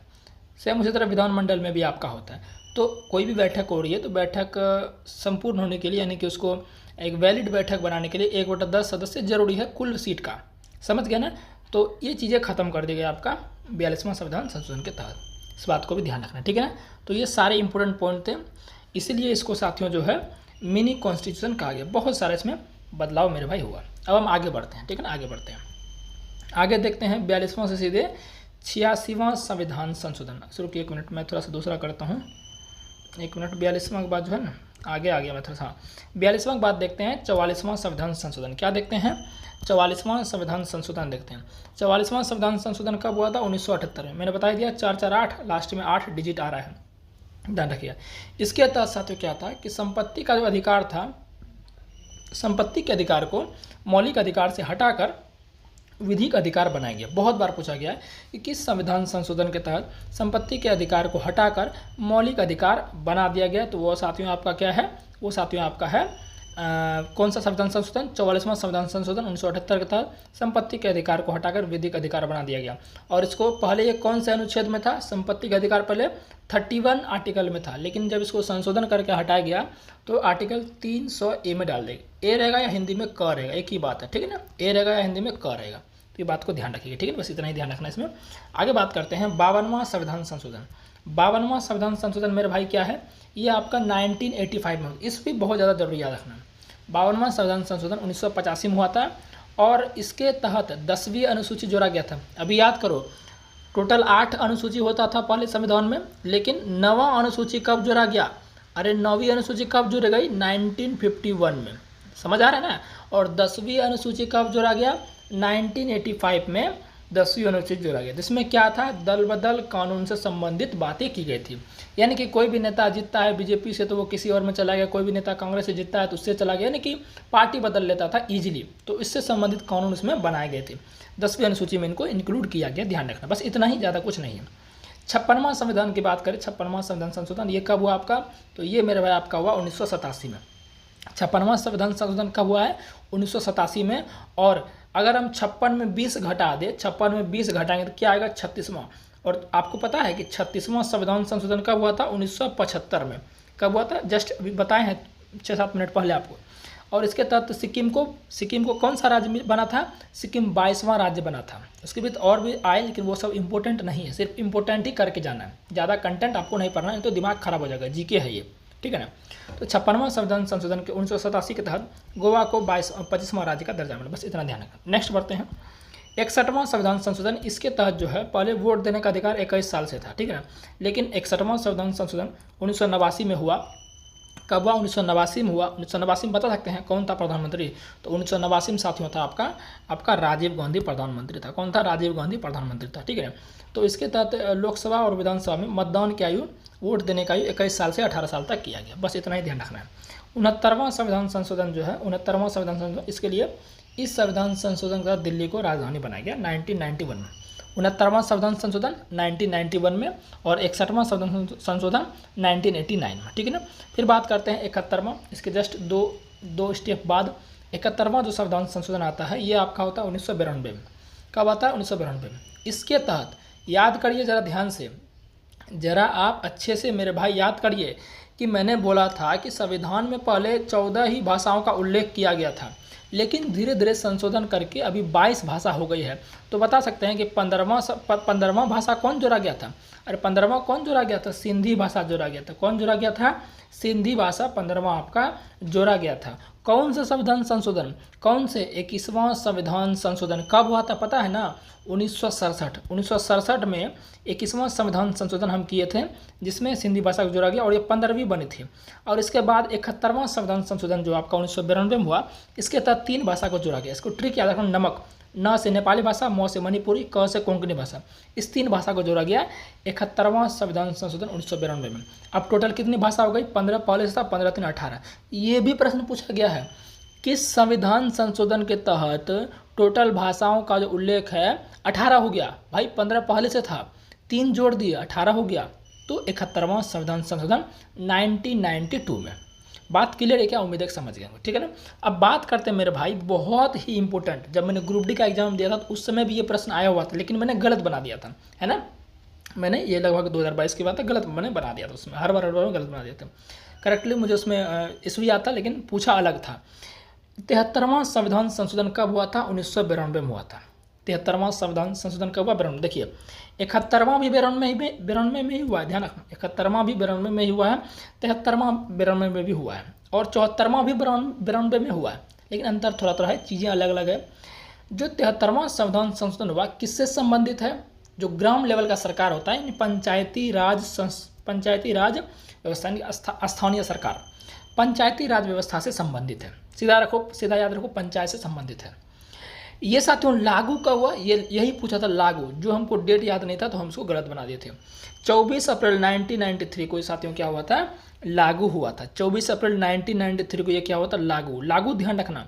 एक्ट कब आया? 1992 में। संशोधन कब हुआ? 1992 में संशोधन किया, लेकिन जो लागू हुआ पूर्ण रूप से 24 अप्रैल 1993। इसीलिए मेरे भाई 24 अप्रैल को क्या मनाते हैं? पंचायती राज दिवस। क्या किसी को याद आ रहा है? अरे याद आ रहा है क्या? 24 अप्रैल को क्या मनाते हैं? पंचायती राज दिवस, नेशनल वोटर्स डे, पंचायती राज दिवस, है ना। सॉरी, पंचायती राज डे ओनली बोलेंगे, ठीक है ना। तो 24 अप्रैल को मनाते हैं, ठीक है ना। अब तो समझ गए ना। हाँ, इसके तहत 11वीं अनुसूची को जोड़ा गया। कौन सी अनुसूची को? 11वीं अनुसूची को जोड़ा गया, ध्यान रखना। 73वां जो संविधान संशोधन हुआ उसके तहत 11वीं अनुसूची को जोड़ा गया। पहली अनुसूची 1951 में, और 9वीं अनुसूची को 1951 में जोड़ा गया। 10वीं अनुसूची को 1985 में दलबदल कानून जोड़ा गया, ठीक है ना। और आपका 11वां साथियों जो है आपका 73वां संविधान संशोधन 1992 के तहत जोड़ा गया, जिसमें टोटल 29 विषय हैं। जो 11वीं अनुसूची है इसमें कितने टोटल? 29 विषय हैं, ये भी ध्यान रखना, 29 विषय है, ठीक है ना। 74वां जो आपका संविधान संशोधन है, यह आपका नगर प्रशासन से संबंधित था। जो शहरों में होता है नगर पालिका, नगर सरकार होते हैं, वो नगर प्रशासन या नगर पालिका से संबंधित, ध्यान रखना, ठीक है ना। म्यूनिसिपैलिटी जो होता है जिसको बोलते हैं।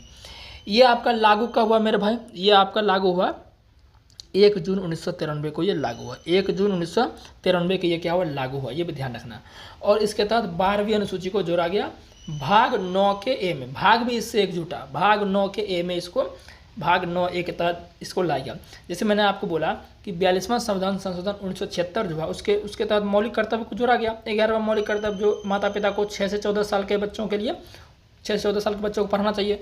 भाग 4A आया था। भाग 4A किसके तहत जोड़ा गया था? 42वां संविधान संशोधन के तहत। और भाग 9 का ए जो है, भाग 9 का ए, ये 74वां संविधान संशोधन के तहत जोड़ा गया 12वीं अनुसूची में, ध्यान रखना, ठीक है ना। चलिए, और ये नगर प्रशासन संबंधी टोटल 18 विषय हैं। कितने विषय हैं? 18 विषय हैं, इस पर काम करना है नगर प्रशासन को। 84वां संविधान संशोधन, 84वां संविधान संशोधन कब? 2001। क्या संबंधित है? ये ज़्यादा इंपॉर्टेंट नहीं है, फिर भी मैंने इसको ले लिया है, कोई बात नहीं, आपको याद करना है तो करो, ज़्यादा इंपॉर्टेंट है, लेकिन इसको आप स्किप कर सकते हैं ना। 2026 तक जो है लोकसभा विधानसभा की सीटों को बढ़ाया नहीं जा सकता है। तो 2026 अब आने ही वाला है, 6-7 महीने बचे हैं, तो इसको आप स्किप भी कर सकते हैं, ठीक है ना। हटाओ, ज़्यादा इंपॉर्टेंट नहीं है। यहाँ देखो, अच्छा ये तो बता ही दिया। अब आते हैं थोड़ा सा अलग, हम अलग देखते हैं किधर है। 1 मिनट रुक जाओ भाई। हाँ, यहाँ से बात करते हैं। 86वां संविधान संशोधन, ये कब हुआ आपका? इसी का तो हम बात कर रहे थे ना, 2002 में। इसी का राइट टू एजुकेशन, जो मेरे भाई राइट टू एजुकेशन है, शिक्षा का अधिकार, राइट टू एजुकेशन जो है शिक्षा का अधिकार, ये आपका जो मौलिक कर्तव्य में लाया गया था 6 से 14 साल के बच्चों के लिए शिक्षा प्रदान किया जाए, उसके माता पिताओं का ये कर्तव्य है, या उसके जो संरक्षक है उसका कर्तव्य है कि बच्चों को शिक्षा प्रदान किया जाए जो 6 से 14 साल के बच्चे हैं। ये 11वां मौलिक कर्तव्य था। तो इसी के तहत साथियों शिक्षा का अधिकार जोड़ दिया गया कौन से संविधान संशोधन में, 86वां संविधान संशोधन में, जिसको जोड़ दिया गया। बहुत ही ज़्यादा वेरी वेरी इंपॉर्टेंट है। और कब? 2002। कब? 2002। समझ गए ना। जो अभिभावक है 6 से 14 साल बच्चे को पढ़ाएं भाग 21A के तहत जोड़ा गया, ये भी ध्यान रखना। भाग 21A के तहत इसको जोड़ा गया, ये भी ध्यान रखना, ठीक है ना। बोल ही दिया मैंने 11वां मौलिक कर्तव्य जोड़ा गया। अभिभावक अभिभावक मतलब पेरेंट्स 6 से 14 वर्ष के बच्चों को पढ़ाएं, मैंने आपको बोल दिया वही चीज़ है। सिंपल ध्यान रखना है। शिक्षा का अधिकार बोलेगा, शिक्षा का अधिकार किस संविधान संशोधन से संबंधित है? 86वां संविधान संशोधन से संबंधित है। या शिक्षा के अधिकार को भाग 21 के ए में कब जोड़ा गया? 86वां संविधान संशोधन 2002 में। बात क्लियर है मेरे भाई? क्लियर है। आगे बढ़ते हैं, बात करते हैं 89वां संविधान संशोधन। 89वां संविधान संशोधन देखो 3 याद कर, 89वां हो गया, 91वां हो गया, 91वें हो गया और 92वां हो गया। 89, 91, 92 ये तीनों आपका 2003 में ही हुआ था। कब हुआ था? तीनों 2003 में ही हुआ था। जो 89वां संविधान संशोधन है 89 का, इसके तहत जो ST है, schedule tribe, national schedule tribe का कमीशन बनाया गया, जिसको 338A में इसको रखा गया। समझ गया ना। जो राष्ट्रीय अनुसूचित जनजाति आयोग की स्थापना की गई, 338A में इसको रखा गया अनुच्छेद में, ठीक है। बस इतना ध्यान रखना। जो 91 नंबर का संविधान संशोधन है, इसके तहत जो मंत्री परिषद है उसमें सीटों की संख्या 15% ज़्यादा नहीं होना चाहिए। कहने का मतलब 15% ज़्यादा मंत्री नहीं हो सकते हैं। समझ गए ना। 15% ज़्यादा मंत्री नहीं हो सकते हैं। किसकी बात कर रहा है ये? निम्न सदन में। अरे भाई निम्न सदन क्या होगा? सर पता है कि राज्यसभा उच्च सदन होता है और निम्न सदन आपका लोकसभा होता है। समझ गए ना बात को। चलिए आगे बात करते हैं। 92 नंबर का जो है ये आपका देखिए, हाँ अब आ गया ना। उधर कितना हो गया था? अरे 18 भाषा हो गया था कि नहीं हो गया था? 18 भाषा हो गया था। अब टोटल 22 भाषा है तो 4 ही बचा है, तो 4 साथियों 92 नंबर का जो संविधान संशोधन था उसके तहत 4 को जोड़ा गया। कब? 2003। इसका भी मैंने ट्रिक बताया है याद करने का। बदमाश, ब से बोडो, द से दोगरी समझ लीजिए, डोगरी समझ लीजिए, म से मैथिली और स से संथाली। बदमाश याद रख लीजिए। 92 नंबर का संविधान था। इसको आप ऐसे भी रख सकते हैं, ब से बदमाश, ब से 92। ऐसे भी ट्रिक भी याद सकते हैं, ब से बदमाश, ब से 92। और बदमाश से आप भाषा भी देख सकते हैं कौन कौन सा भाषा जुड़ा गया। इसके तहत 18, 19, 20, 21, 22 हो गए 2003 में, ठीक है मेरे भाई। चलिए बात करते हैं 97 नंबर का जो है, ये 2011 में हुआ था। कोऑपरेटिव जो सोसाइटियाँ होती है जिसमें कि लोग मिलजुल कर कार्य करते हैं, अपना आर्थिक ग्रोथ करते हैं, है ना।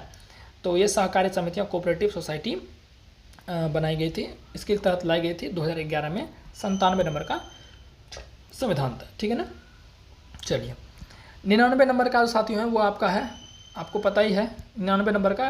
ये एक ऐसा संविधान संशोधन है जिसको क्या सुप्रीम कोर्ट ने रिजेक्ट कर दिया था। सुप्रीम कोर्ट ने क्या कर दिया था? रिजेक्ट कर दिया था। क्यों मेरे भाई?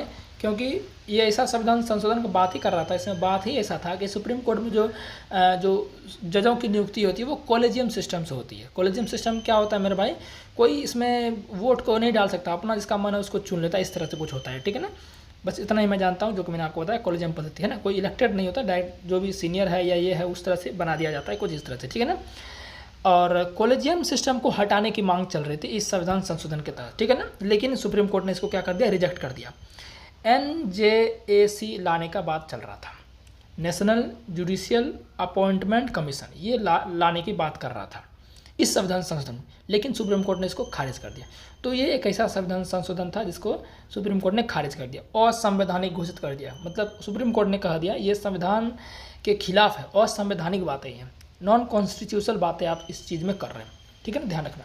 99 नंबर का संविधान संशोधन इसको खारिज कर दिया था और संवैधानिक दर्जा दिया था सुप्रीम कोर्ट ने, आपको ध्यान रखना। कब? ये 2015 में। 2015 में कौन था? आपको पता ही है कि मोदी गवर्नमेंट ही है। चलिए 100 नंबर का जो संविधान संशोधन था वो पता है कि बांग्लादेश और भारत के बीच था। बांग्लादेश और भारत के बीच था। क्या था? 3 बीघा कॉरिडोर जो है उसको भारत ने बांग्लादेश को दे दिया। 3 बीघा कॉरिडोर भारत और बांग्लादेश के बीच भारत ने बांग्लादेश को दे दिया, भूमि से संबंधित था। बस इतना ध्यान रखना, ज़्यादा कुछ नहीं, ठीक है ना। 101 नंबर का GST, 101 नंबर का क्या था? GST। ये सब ट्रेंडिंग रहता है, GST सब खूब पूछता है। GST goods and service tax, वस्तु एवं सेवा कर। कब आया था ये? लागू आया था 16 में ये अधिनियम मतलब संशोधन 16 में किया गया था लेकिन लागू हुआ 1 जुलाई 2017 से, ठीक है ना। और इसमें यह भी पूछ लिया जाता है कितना नंबर का संशोधक विधेयक था, तो 122वां नंबर का, ये भी थोड़ा ध्यान रख लीजिएगा, ठीक है ना। 101वां संविधान संशोधन था 2016 में, 122 नंबर का संविधान संशोधन विधेयक था, 1 जुलाई 2016 से लागू हुआ, ठीक है ना। चलिए 103वां संविधान संशोधन जो है, 103 नंबर का संविधान संशोधन जो है, ये क्या था, ईडब्ल्यूएस को 10% आरक्षण मिला। ईडब्ल्यूएस को 10% इकोनॉमिक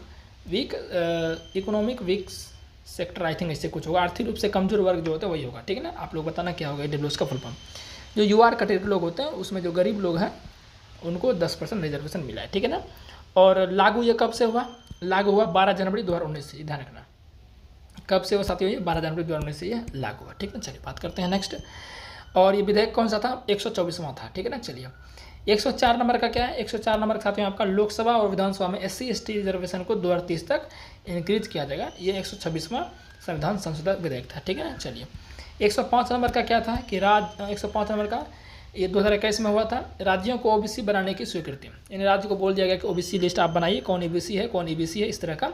OBC में भी 2 कैटेगरी होते हैं, EBC आते हैं, BC आते हैं, ठीक है ना। चलिए ये 105 नंबर का संविधान से सीधा ध्यान रखना, OBC लिस्ट से संबंधित आपका 105 नंबर का संशोधन है, ठीक है, 2021 में हुआ था। 106 नंबर का क्या है, 106 नंबर का लेटेस्ट है, 2023 में हुआ था। इसमें लोकसभा विधानसभा में महिलाओं का 33% रिजर्वेशन दिया जाए, ठीक है ना। और PM मोदी ने इसको नारी शक्ति वंदन अधिनियम कहा था, तो ये भी आपका इंपॉर्टेंट था, लेटेस्ट था ये, ध्यान रखना। 106 नंबर का लोकसभा विधानसभा में महिलाओं को 33% का आरक्षण दिया जाए, जो भी सीटें हैं, ठीक है ना। इसको मोदी ने नारी शक्ति वंदन कहा था। तो ये सारे साथियों लेटेस्ट ओल्ड सारे हमने कर दिए जो भी इंपॉर्टेंट थे, ठीक है ना, संविधान संशोधन। अब हम बात करते हैं क्या, अब हम बात करते हैं नेक्स्ट टॉपिक जो, ठीक है ना। तो अब आपका ये लास्ट टॉपिक है अनुच्छेद, यानी कि आर्टिकल। जितने भी इम्पोर्टेंट अनुच्छेद हैं सारे हमने इसमें लिए हुए हैं, और यही आपको क्या करना है, एक बार रिवीजन कर लेना है। इसका PDF में मैं डाल दूंगा, वहाँ से आप देख लीजिएगा, लेकिन वीडियो देखने के बाद PDF देखने से आपको ज़्यादा फायदा होगा, ठीक है ना। तो चलिए जितने भी इंपॉर्टेंट आर्टिकल है सब हमने लिए हुए हैं, उनको पढ़ लेते हैं एक बार, फिर आप एक बार देख लीजिएगा, ठीक है ना। भाग 1 टोटल 22 भाग है, मैंने बता दिया। भाग 1 में क्या है कि संघ व राज्य क्षेत्र, इसमें टोटल 4 अनुच्छेद आते हैं, 1 से लेकर 4 अनुच्छेद आते हैं। तो अनुच्छेद 1 में क्या क्या आ गया कि भारत जो है राज्यों का संघ है, भारत क्या है, राज्यों का संघ, ये अनुच्छेद 1 में कहा गया। सीधा प्रश्न आएगा भारत राज्यों का संघ है, ये किस अनुच्छेद में कहा गया है, तो अनुच्छेद 1 में। अनुच्छेद 2 क्या है, अनुच्छेद 2 है कोई भी बाहरी क्षेत्र जो कि भारत का नहीं है, भारत का प्रदेश नहीं है, अगर वो शामिल होना चाहता है भारत में, तो वो आपका जो है अनुच्छेद 2 के तहत ये होता है, समझ गए। अनुच्छेद 3 क्या है, किसी भी राज्य का नाम परिवर्तन करना, स्थान, जो भी चीज़ है परिवर्तन से संबंधित, जो चेंजेस से संबंधित बातें हैं किसी भी UT या राज्य में, तो वो आपका जो है अनुच्छेद 3 के तहत होगा, समझ गए ना बात को। अनुच्छेद 3 4 आपका इंपॉर्टेंट नहीं है, तो मैंने उसको मैंने नहीं लिखा है। भाग 2 की बात करें, आपको पता है नागरिकता है, और टोटल इसमें कितने अनुच्छेद हैं, इसमें टोटल आपको 7 अनुच्छेद देखने को मिले, यानी कि 5 से 11 टोटल 7 अनुच्छेद होगा जब गिनिएगा। तो कभी कभी ये भी पूछ लेता है कि अनुच्छेद यानी कि भाग 2 में टोटल कितने अनुच्छेद हैं, तो 5 6 7 8 9 10 11, 1 2 3 4 5 6 7, तो टोटल 7 अनुच्छेद है, ये भी पूछ लेता है, ठीक है ना। तो ये ध्यान रखना है। तो अब देख लेते हैं इसमें जो इम्पोर्टेंट है उसको हम देखते हैं। अनुच्छेद 11 जो ये आपका इसमें आता प्रश्न, अनुच्छेद 11 क्या है कि नागरिकता के संबंध में जो कानून बनाएगा वो सिर्फ संसद बनाएगा। नागरिकता के संबंध में जो भी कानून होगा वो संसद के द्वारा बनाया जाएगा, समझ गए ना बात को। चलिए नागरिकता अधिनियम 1955 में आया। अब ये प्रश्न पूछा गया इसलिए मैंने इसको लिखा है कि नागरिकता अधिनियम कब आया था, तो 1955 में। और इसमें कितने बार संशोधन हो चुका है, तो 6 बार संशोधन हो चुका है, ठीक है ना। चलिए अब भाग 3 देख लेते हैं। भाग 3 आपका क्या है, फंडामेंटल राइट के बारे में चर्चा किया गया, मैंने 22 भाग वाले टॉपिक्स में करा दिया। टोटल इसमें 12 से 35 अनुच्छेद है, यानी कि 12 से लेकर 35 तक टोटल इसमें अनुच्छेद हैं, ठीक है ना, फंडामेंटल राइट। अब इसमें से अनुच्छेद 12 क्या कहता है, इसमें जो जो इंपॉर्टेंट सारे मैंने इसमें लिखे हैं।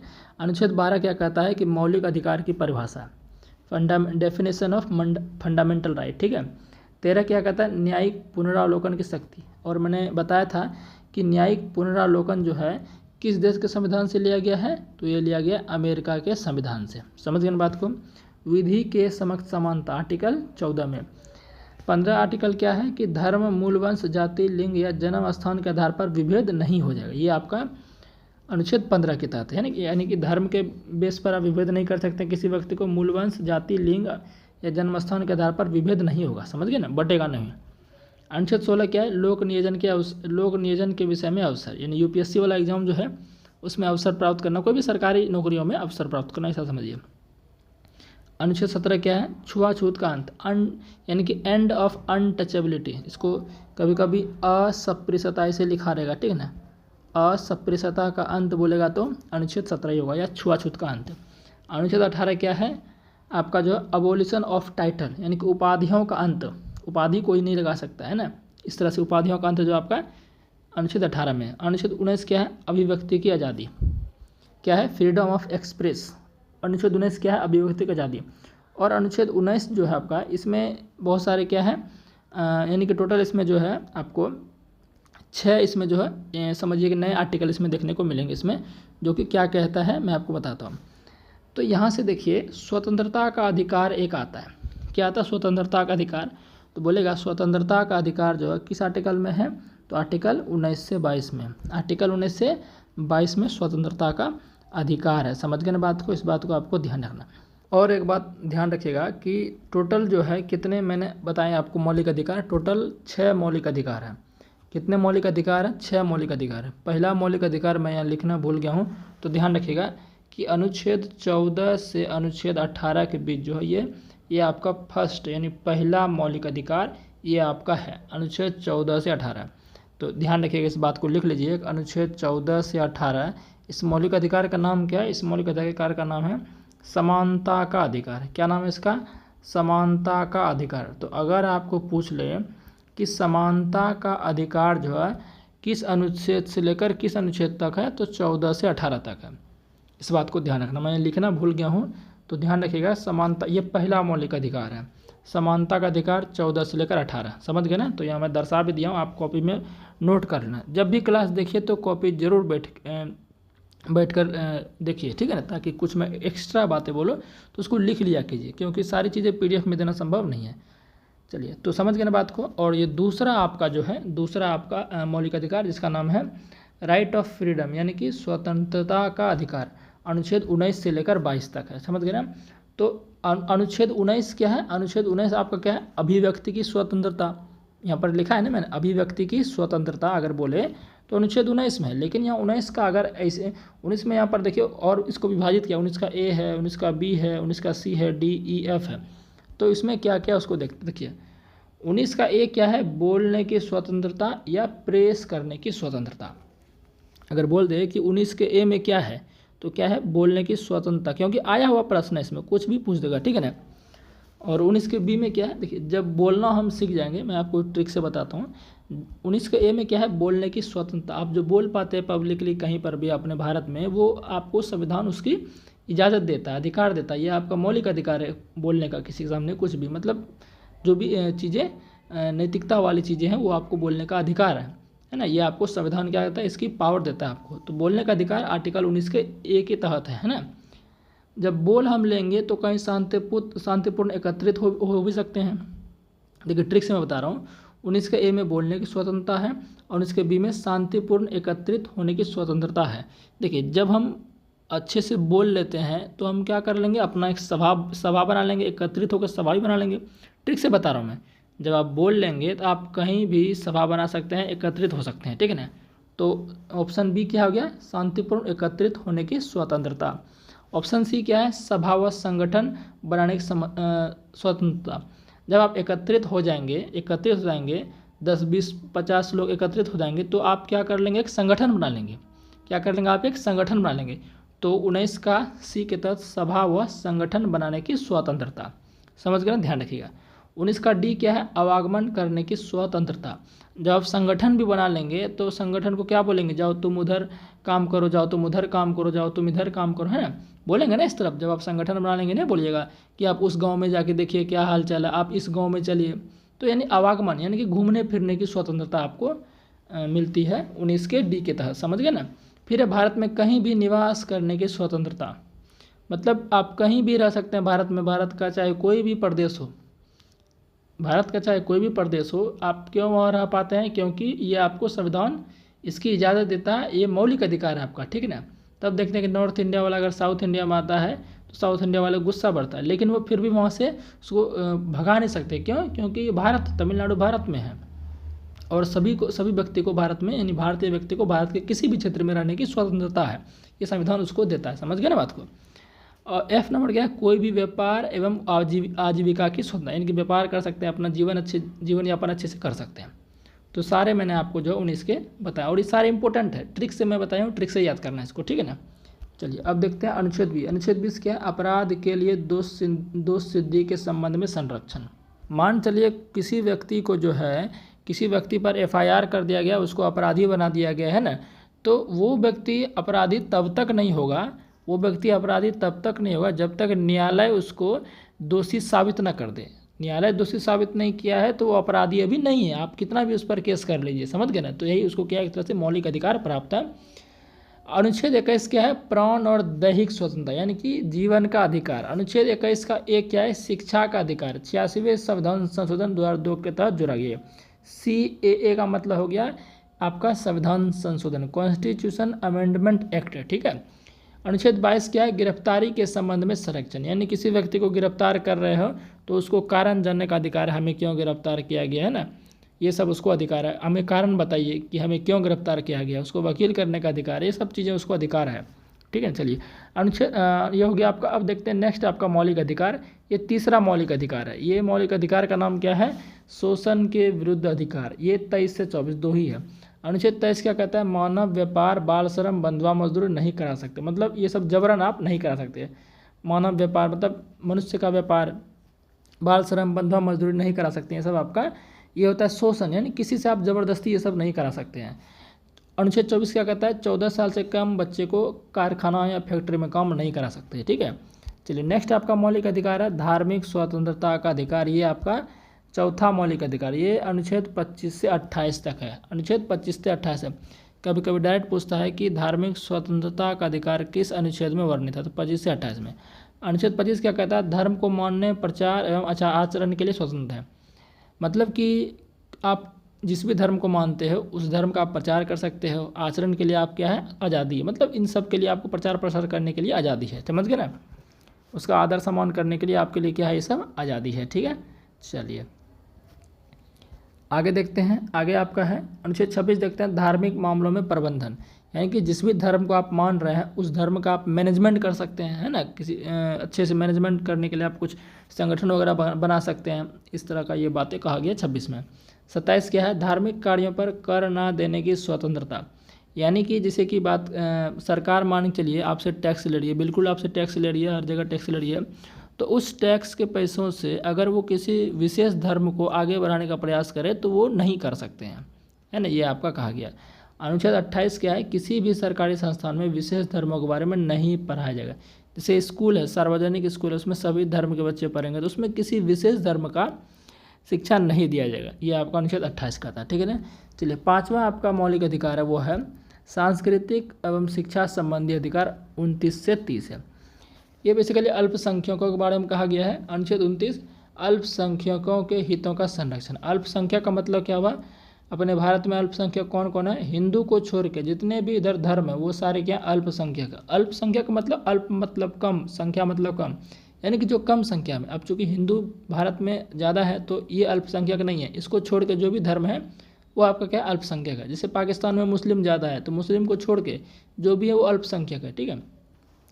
तो अनुच्छेद 29 क्या है? अल्पसंख्यकों के हितों का संरक्षण। अनुच्छेद 30 क्या है? अल्पसंख्यक समुदायों के सांस्कृतिक और शिक्षण संस्थान खोलने की स्वतंत्रता, यानी अल्पसंख्यक जो अपना जो है सांस्कृतिक स्थल खोल सकते हैं, शिक्षण संस्थान खोल सकते हैं, ठीक है ना। अब लास्ट वाला आपका मौलिक अधिकार है अनुच्छेद 32। अनुच्छेद 32 आपका जो मौलिक अधिकार है इसका नाम है संवैधानिक उपचारों का अधिकार। मूल अधिकारों के संरक्षण के लिए सुप्रीम कोर्ट 5 रिट जारी करता है और हाई कोर्ट भी जारी करता है। देखिए अनुच्छेद 32 जो है इस मौलिक अधिकार का नाम क्या है? संवैधानिक उपचारों का अधिकार। ये मौलिक अधिकार जो है इसी अनुच्छेद 32 के तहत जो है, ये जो अनुच्छेद 32 है इसको BR अम्बेडकर ने संविधान की आत्मा कहा है। इसको लिख लो कॉपी में, ठीक रहेगा, क्योंकि ये सवाल कई बार पूछा गया है कि बोलेगा BR अम्बेडकर ने किस आर्टिकल को संविधान की आत्मा कहा है, तो अनुच्छेद 32 को संविधान की आत्मा। इस बात को आप लिख लीजिए, इसमें नहीं लिखा गया है ना। देखिए जो पॉइंट नहीं लिखा रहता मन में याद आता है तो मैं बोल देता हूँ, ठीक है ना, लेकिन लगभग चीज़ें लिखी रहती है। तो अनुच्छेद 32 को B.R. अम्बेडकर ने क्या कहा है, संविधान की आत्मा का है। तो अनुच्छेद 32 है क्या, संवैधानिक उपचारों का अधिकार, ठीक है। और अनुच्छेद 32 के तहत जब देखते हैं, जब सुप्रीम कोर्ट देखता है कि मौलिक अधिकारों का हनन हो रहा है, मौलिक अधिकारों का सही से पालन नहीं हो रहा है, तो सुप्रीम कोर्ट क्या करता है, आर्टिकल 32 के तहत 5 प्रकार के रीट जारी करता है। और सिर्फ सुप्रीम कोर्ट ही नहीं, हाई कोर्ट भी अपना रीट जारी करता है अगर उसके राज्य में ये हो रहा है। तो हाई कोर्ट किस आर्टिकल के तहत, 226 अनुच्छेद के तहत ये भी 5 प्रकार के रीट जारी करता है। तो क्वेश्चन पूछता है सुप्रीम कोर्ट किस आर्टिकल के तहत 5 प्रकार के रीट जारी करता है, तो अनुच्छेद 32 के तहत। हाई कोर्ट किस आर्टिकल के तहत 5 प्रकार के रीट जारी करता है, तो अनुच्छेद 226 के तहत। रीट मतलब होता है याचिका। अब ये 5 प्रकार के रीट कौन कौन से, इसको देखते हैं। ये रीट से कैसे प्रश्न पूछे जाते हैं, ये पूछ देगा कि यह रीट उस व्यक्ति की प्रार्थना पर जारी किया जाता है जिन्हें लगता है कि उन्हें अवैध रूप से बंदी बनाया गया है। मतलब ऐसे बोल देगा वो कि एक व्यक्ति को अवैध रूप से बंदी बनाया गया है, तो उसकी सुरक्षा के लिए उसके मौलिक अधिकार का वहाँ पर हनन हो रहा है, ज़बरदस्ती उसको बंदी बनाया जा रहा है, तो वहाँ पर मौलिक अधिकार उसका क्यों बनाया जाएगा किसी को अवैध रूप से। तो वहाँ पर सुप्रीम कोर्ट एक रीट जारी करेगा, उसको बोलेंगे बंदी प्रत्यक्षीकरण। इस तरह से प्रश्न में आएगा, समझ गए ना। तो 5 प्रकार के रीट क्या क्या है उसको हम देख लेते हैं। तो पहला रीट है बंदी प्रत्यक्षीकरण, हैबियस कॉर्पस बोलते हैं। इसका मतलब क्या है, यह रीट सुप्रीम कोर्ट तब जारी करता है यानी कि उस व्यक्ति की प्रार्थना पर जारी किया जाता है जिन्हें लगता है कि उन्हें अवैध रूप से बंदी बनाया गया, ठीक है ना। तो ये रीट आप समझ गए। नेक्स्ट रीट आपका है परमादेश यानी कि मैंडेमस। परमादेश रीट कब जारी किया जाता है, यह तब जारी होता है जब कोई सार्वजनिक पदाधिकारी अपने ड्यूटी का पालन नहीं करता है। ये नामे है परमादेश, मतलब आदेश वाला वर्ड इसमें आ रहा है। तो यहाँ पर एक तरह समझिए सुप्रीम कोर्ट ऑर्डर दे रहा है, जो भी सार्वजनिक पदाधिकारी से IAS हमारा सार्वजनिक पदाधिकारी सभी के लिए काम करता है ना, तो अगर वो सही से अपना कर्तव्यों का पालन नहीं कर रहे हैं तो उस समय सुप्रीम कोर्ट रीट जारी करता है उसके लिए, ठीक है। फिर आपका प्रतिषेध का मतलब प्रोहिबिशन का मतलब क्या हुआ कि ये कब जारी किया जाता है, जब सुप्रीम कोर्ट और हाई कोर्ट, SC मतलब सुप्रीम कोर्ट, HC मतलब हाई कोर्ट, अपने अधीनस्थ न्यायालय का मतलब क्या है, वही जो जिला न्यायालय, कचहरी न्यायालय जिसको आप बोलते हैं, जिला कोर्ट, वही उसी सबको बोलते हैं अधीनस्थ न्यायालय, सब ऑर्डिनेट कोर्ट, ठीक है, जो 233 से 237 तक वर्णित है अनुच्छेद में, देखेंगे अनुच्छेद वाले आगे पार्ट में। तो सुप्रीम कोर्ट और हाई कोर्ट अपने अधीनस्थ न्यायालय को आदेश देता है कि यह मामला आपके क्षेत्र से बाहर है, इस पर कार्रवाई ना करें। मतलब कोई जिसे मान लीजिए बहुत बड़ा केस है, खतरनाक केस है, तो वो केस जो है सुप्रीम कोर्ट और हाई कोर्ट ही हैंडल कर सकता है। तो उनको जो है उस केस को जो सब ऑर्डिनेट कोर्ट है, जो जिला में रहता है, अनुमंडल में रहता है, उसको उस पर कार्य करने की कोई ज़रूरत नहीं है। तो वही ये आदेश देता है, कौन, सुप्रीम कोर्ट और हाई कोर्ट। ये कार्य आप ना करें, ये कार्य आपके क्षेत्र से बाहर है, समझ गए ना बात को। उत्प्रेषण क्या होता है, जब अधीनस्थ न्यायालय कोई एक ऐसा फैसला लेता है जो उनके अधिकार में नहीं है, उस समय सुप्रीम कोर्ट एवं हाई कोर्ट रीट जारी कर इसे रद्द कर देता है। मतलब उत्प्रेषण का मतलब क्या होता है, इसको बोलते हैं सर्टियोरी। इसका मतलब होता है कि जब अधीनस्थ न्यायालय यानी जिला कोर्ट कोई ऐसा कार्य कर देता है जो उसका कार्य ही नहीं है, या ऐसा फैसला सुना देता है जो उसका फैसला सुनाने का काम ही नहीं है, तो उस समय सुप्रीम कोर्ट एवं हाई कोर्ट रीट जारी कर उस फैसले को रद्द करता है, समझ गए ना। चलिए अब नेक्स्ट है आपका लास्ट वाला रीट आपका अधिकार परीक्षा लेख। अधिकार परीक्षा यानी कि Q1 जब कोई व्यक्ति बिना किसी योग्यता के सार्वजनिक पद पर कार्य कर रहा है तो उस समय यह रीट जारी किया जाता है। देखिए अधिकार परीक्षा क्या हुआ, मान के चलिए कोई व्यक्ति फर्जी रूप से IAS बन गया, ठीक है ना। अब उसकी योग्यता नहीं है IAS बनने की, लेकिन वो फर्जी रूप से IAS बन गया है, तो उसकी योग्यता जांच की जाएगी। उसकी योग्यता जांच की जाएगी नहीं, ज़बरदस्ती वो IAS की कुर्सी पर बैठ जा रहा है, तो आप किस अधिकार से कुर्सी पर बैठे हैं, क्या अधिकार है आपका। तो इसीलिए तो नाम इसका अधिकार परीक्षा लेख, यानी कि आप किस अधिकार से इस कुर्सी पर बैठे हैं, तो उसकी योग्यता की उस समय जांच की जाती है। तो अगर ऐसा कोई व्यक्ति कर रहा है, ज़बरदस्ती IAS की कुर्सी पर बैठ रहा है, या कोई भी सार्वजनिक पद पर वो ज़बरदस्ती काम कर रहा है, तब बल्कि उसकी योग्यता नहीं है लेकिन वो ज़बरदस्ती काम कर रहा है, तो उसमें ये रीट जारी किया जाता है, ठीक है ना। चलिए अब देखते हैं हम नीति निर्देशक तत्व के जो इम्पोर्टेंट आर्टिकल है उसको देखते हैं। आपको पता है कि भाग 4 में आता है, मैंने भाग पहले ही करा दिया आपको। तो इसमें जो इम्पोर्टेंट है ये खूब पूछता है, एकदम भर भर के नीति निर्देशक तत्व से पूछता है। तो अनुच्छेद 36 से 51 में वर्णित है अनुच्छेद 36 क्या कहता है, डेफिनेशन ऑफ अ स्टेट, राज्य की परिभाषा। 38 क्या कहता है, कल्याणकारी राज्य की अवधारणा, यानी कॉन्सेप्ट बताता है कल्याणकारी, मतलब विकसित राज्य के बारे में कह सकते हैं आप, है ना, कल्याणकारी राज्य की अवधारणा। 39 क्या कहता है, भारत को कल्याणकारी राज्य घोषित करने से संबंधित बातें इसमें कहा गई है। देखिए थोड़ा सा इसमें कन्फ्यूजन होगा आपको। 38 है कल्याणकारी राज्य की अवधारणा यानी कॉन्सेप्ट, इसमें भारत को कल्याणकारी राज्य घोषित करने से संबंधित बातें, तो इसमें ही मुझे बहुत कन्फ्यूजन होता था, लेकिन अब कन्फ्यूजन नहीं होता, 2-3 बार देखने से सब चीज़ें कन्फ्यूजन हट जाता है, समझ गए ना। और ट्रिक पर मैं ज़्यादा विश्वास नहीं करता हूँ। अनुच्छेद 40 क्या है, ग्राम पंचायतों का गठन। अनुच्छेद 41 क्या है, काम पाने का अधिकार, राइट टू गेट वर्क, काम पाने का अधिकार। अनुच्छेद 43 क्या है, न्यूनतम मजदूरी, जो एक वर्कर की न्यूनतम मजदूरी होनी चाहिए, दैनिक मजदूरी, वो इसमें अनुच्छेद 43 में बताया गया। अनुच्छेद 44 क्या है, समान नागरिक संहिता, समान नागरिक संहिता, ठीक है ना, बहुत बार भर भर के पूछा गया है। 45 क्या है, 0 से 6 साल के बच्चों के लिए फ्री शिक्षा। अनुच्छेद 45 क्या है, 0 से 6 साल के बच्चों के लिए फ्री शिक्षा होनी चाहिए। अनुच्छेद 46 क्या है कि स्टेट जो है एससी एसटी के जो SC ST वर्ग के जो आदमी हैं उसका विकास करे, ठीक है ना। अनुच्छेद 47 क्या है, राज्य अपने जनता का पोषण स्तर, जीवन स्तर एवं स्वास्थ्य स्तर का विकास करे, यानी कि अपने जनता का देखे वो कि जीवन स्तर कैसा, लाइफ स्टाइल उसका कैसा है, उसको आगे बढ़ाने का प्रयास करे, उनको सही से खाना मिल रहा है कि नहीं मिल रहा है, जो गरीब लोग हैं उसको मतलब विकास करने का प्रयास करे, उसको दवाई टाइम पर मिल रही है कि नहीं मिल रही, स्वास्थ्य उसका सही है कि नहीं, ये सब डेवलप करने का कार्य करे राज्य, अनुच्छेद 47 के तहत। 48 क्या है, कृषि एवं पशुपालन के बारे में चर्चा किया गया। 48 का ए साथियों जो है ये खूब पूछा गया एनटीपीसी में इस बार, ये संशोधन करके डाला गया है, पर्यावरण एवं वन्य जीव की सुरक्षा। अनुच्छेद किस में है, 48 के ए में। देखिए ए इंग्लिश वर्ड है, हिंदी में अगर रहेगा तो क लिखा रहेगा, समझ गए ना। 49 क्या है, जो राष्ट्रीय स्मारक है उसकी सुरक्षा की जाए, जैसे कि ताजमहल हो गया, और जो भी आपका क्या बोलते हैं, दिल्ली में, आगरा में ताजमहल हो गया, दिल्ली में आपका कौन सा है, कुतुब मीनार हो गया, जो राष्ट्रीय स्मारक है उसकी सुरक्षा की जाए, ये आपका अनुच्छेद 49 में दिया गया। अनुच्छेद 50 में क्या है, न्यायपालिका को कार्यपालिका से पृथक करता है, न्यायपालिका को कार्यपालिका से पृथक करता है, ठीक है ना। अनुच्छेद 51 क्या है, अंतर्राष्ट्रीय शांति व सुरक्षा। अनुच्छेद 51 का क क्या है, मौलिक कर्तव्य। हाँ, अनुच्छेद 51 का क क्या है, मौलिक कर्तव्य, फंडामेंटल ड्यूटी। फंडामेंटल ड्यूटी को कब जोड़ा गया, मैंने आपको बताया था 42वां संविधान संशोधन 1976 के तहत, मैंने पहले ही करा दिया है। तो ये आपका मौलिक कर्तव्य जोड़ा गया 51 के क में, ठीक है ना। अब देख लेते हैं भाग 5। भाग 5 क्या है, भाग 5 केंद्र के बारे में बताता है, या संघ बोल लीजिए, ठीक है ना, केंद्र या संघ बोल लीजिए। अनुच्छेद 52 से 151 है। इसमें देखिए प्रश्न आता है कि संघ की जो कार्यपालिका है उसका अनुच्छेद कहाँ से कहाँ तक है, तो 52 से 78 तक संघ की कार्यपालिका है। अनुच्छेद 52 से 78 तक संघ की कार्यपालिका है। कार्यपालिका का मतलब क्या होता है, कार्यपालिका का मतलब होता है राष्ट्रपति, उपराष्ट्रपति, प्रधानमंत्री, मंत्रिपरिषद, इन चारों को मिला दीजिए तो कार्यपालिका का मतलब ये चारों चीज़ होता है। इन चारों चीज़ को पढ़ लिए तो मतलब कार्यपालिका को पढ़ लिए, ठीक है। राष्ट्रपति, उपराष्ट्रपति, प्रधानमंत्री, मंत्रिपरिषद। अगर इसमें अनुच्छेद की बात करें तो पहले हम राष्ट्रपति वाला देख लेते हैं पूरा अनुच्छेद, उसके बाद देखेंगे। अनुच्छेद 52 क्या है, ये राष्ट्रपति से सारे अनुच्छेद रिलेटेड है, राष्ट्रपति से रिलेटेड ये अनुच्छेद है। अनुच्छेद 52 क्या है कि भारत का एक राष्ट्रपति होगा। अनुच्छेद 53 कह रहा है कि जो कार्यपालिका है, जो संघ की कार्यपालिका यानी केंद्र की कार्यपालिका है, उसकी शक्ति जो है किस में होगी, किसके पास होगी, राष्ट्रपति के पास होगी। 54 में राष्ट्रपति का चुनाव होगा।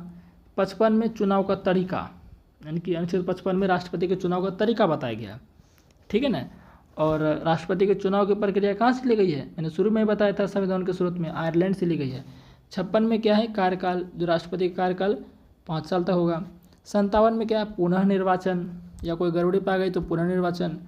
58 में इसकी योग्यता बताई गई कि राष्ट्रपति के पद के उम्मीदवार के लिए क्या क्या योग्यता चाहिए, है ना। तो मैं बता देता हूँ 35 साल चाहिए इसके लिए, योग्यता कितना चाहिए, 35 साल चाहिए, ठीक है। और भारत का नागरिक होना चाहिए, और कोई सरकारी पद पर लाभ धारण नहीं होना चाहिए जब ये उम्मीदवार हैं। समझ गए बात को ना। चलिए 59 क्या है, शर्त, राष्ट्रपति की शर्त हो गया राष्ट्रपति पदों के लिए, तो मैंने योग्यता में लगता है शर्त भी आपको बता दिया। अनुच्छेद 60 क्या है आपका, शपथ। अनुच्छेद 60 आपका क्या है, शपथ। शपथ इसको जो है कौन दिलाएगा, ठीक ना। अच्छा ये बताइए राष्ट्रपति को शपथ कौन दिलाएगा, शपथ दिलाता है CJI, chief justice of India. कौन दिलाता है, चीफ जस्टिस ऑफ इंडिया। चलिए, तो ये पूरा जो आपका था मैंने आपको बता दिया। आगे देखते हैं। अब थोड़ा देखते हैं अनुच्छेद 74। अनुच्छेद 74 क्या है? प्रधानमंत्री, पीएम का मतलब प्राइम मिनिस्टर, प्रधानमंत्री की नेतृत्व में राष्ट्रपति को सलाह एवं सहायता के लिए मंत्रिपरिषद होगी। मतलब कि प्रधानमंत्री के नेतृत्व में ये कहिए कि एक मंत्रिपरिषद गठन किया जाएगा जो राष्ट्रपति को सलाह देगा एवं सहायता करेगा, ठीक है ना। अनुच्छेद 75 क्या है? प्रधानमंत्री की नियुक्ति की जाएगी राष्ट्रपति के द्वारा। अनुच्छेद 76 क्या है? महान्यायवादी, जिसको अटॉर्नी जनरल बोलते हैं, समझ गए। और अनुच्छेद 79 क्या है आपका? संसद का गठन है। अनुच्छेद 79 क्या है? संसद का गठन है। और आपका जो अच्छा, संसद का मतलब समझते हैं? संसद का मतलब होता है मेरे भाई राष्ट्रपति, राज्यसभा, लोकसभा। इस बात को ध्यान, राष्ट्रपति, राज्यसभा, लोकसभा, ये संसद का मतलब होता है, ठीक है ना। यानी संसद भी हम राज्यसभा को पढ़ेंगे, लोकसभा को पढ़ेंगे और आपका राष्ट्रपति को पढ़ेंगे। ये तीनों संसद होता है, ठीक है। हो गया ना समझ में आपका? चलिए, अब अनुच्छेद 80 क्या है आपका? राज्यसभा। अनुच्छेद 81 का है लोकसभा। यानी ये सब के राज्यसभा के बारे में गठन किया गया, 81 में लोकसभा के बारे में गठन किया गया।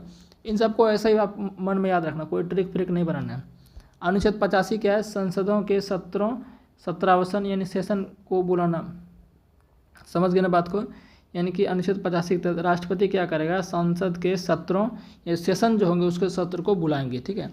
अनुच्छेद 87 में क्या है? राष्ट्रपति का विशेष अभिभाषण, या ये संबोधित करेंगे, जो सेशन बुलाएंगे उसको संबोधित करेंगे।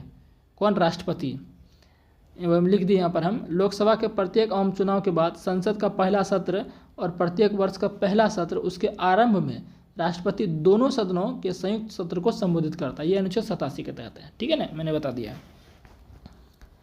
अनुच्छेद 89 में क्या है? उपराष्ट्रपति राज्यसभा के पदेन सभापति होंगे।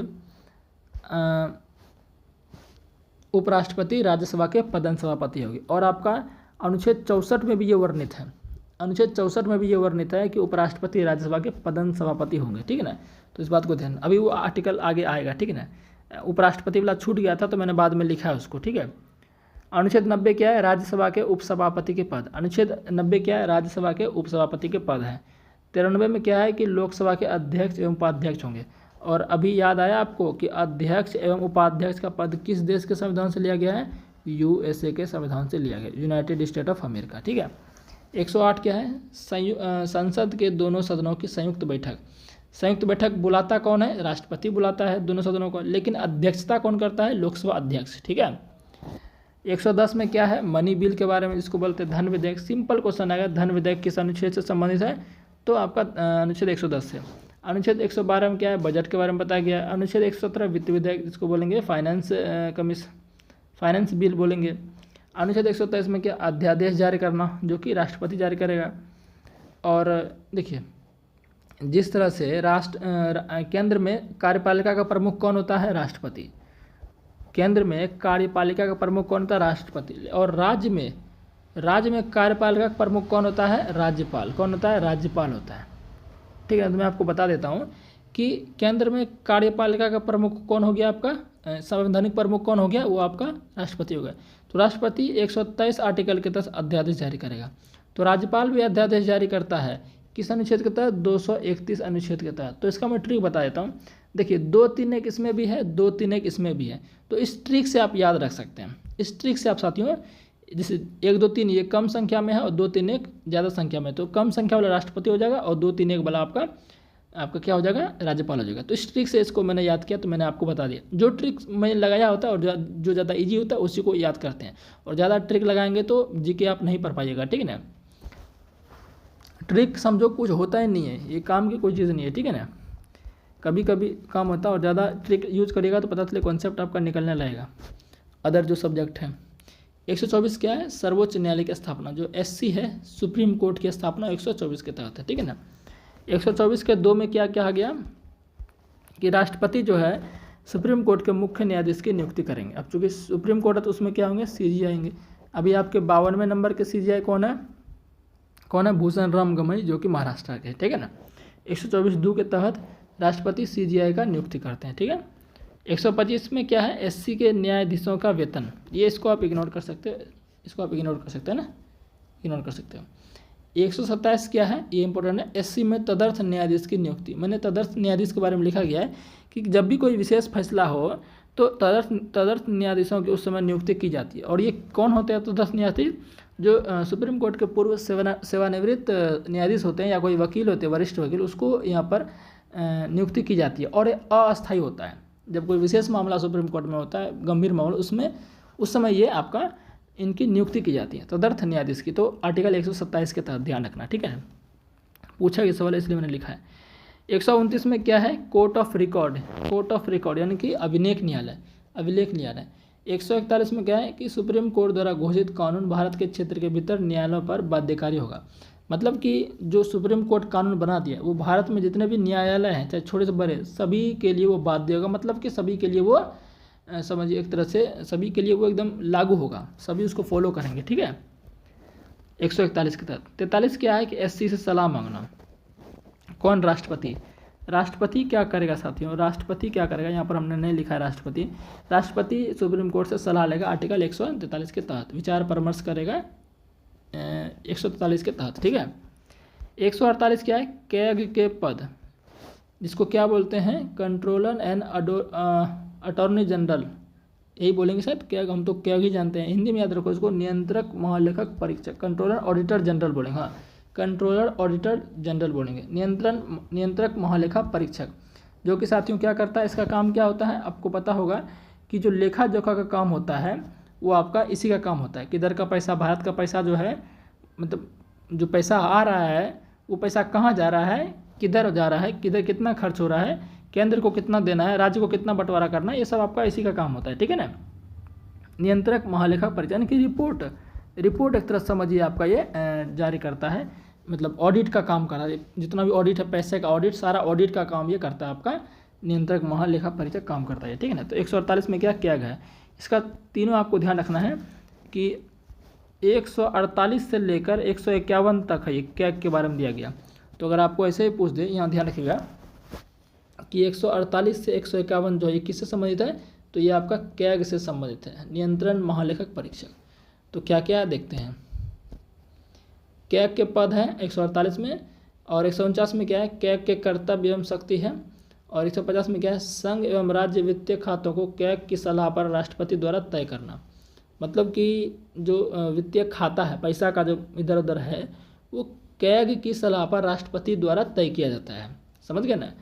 और 151 के तहत क्या है, कैग द्वारा लेखा परीक्षा रिपोर्ट सौंपना केंद्र में राष्ट्रपति को सौंपेगा और राज्य में राज्यपाल को सौंपेगा। जो लेखा जोखा रिपोर्ट है, यानी कि समझिए कि लेखा जोखा रिपोर्ट को सौंपना केंद्र में राष्ट्रपति को सौंपेगा, क्योंकि केंद्र में जो कार्यपालिका का संवैधानिक हेड होता है वो आपका कौन होता है, वो आपका होता है राष्ट्रपति। और राज्य में जो आपका कार्यपालिका है उसका संवैधानिक हेड राज्यपाल होता है। वास्तविक हेड प्रधानमंत्री होगा केंद्र में कार्यपालिका का।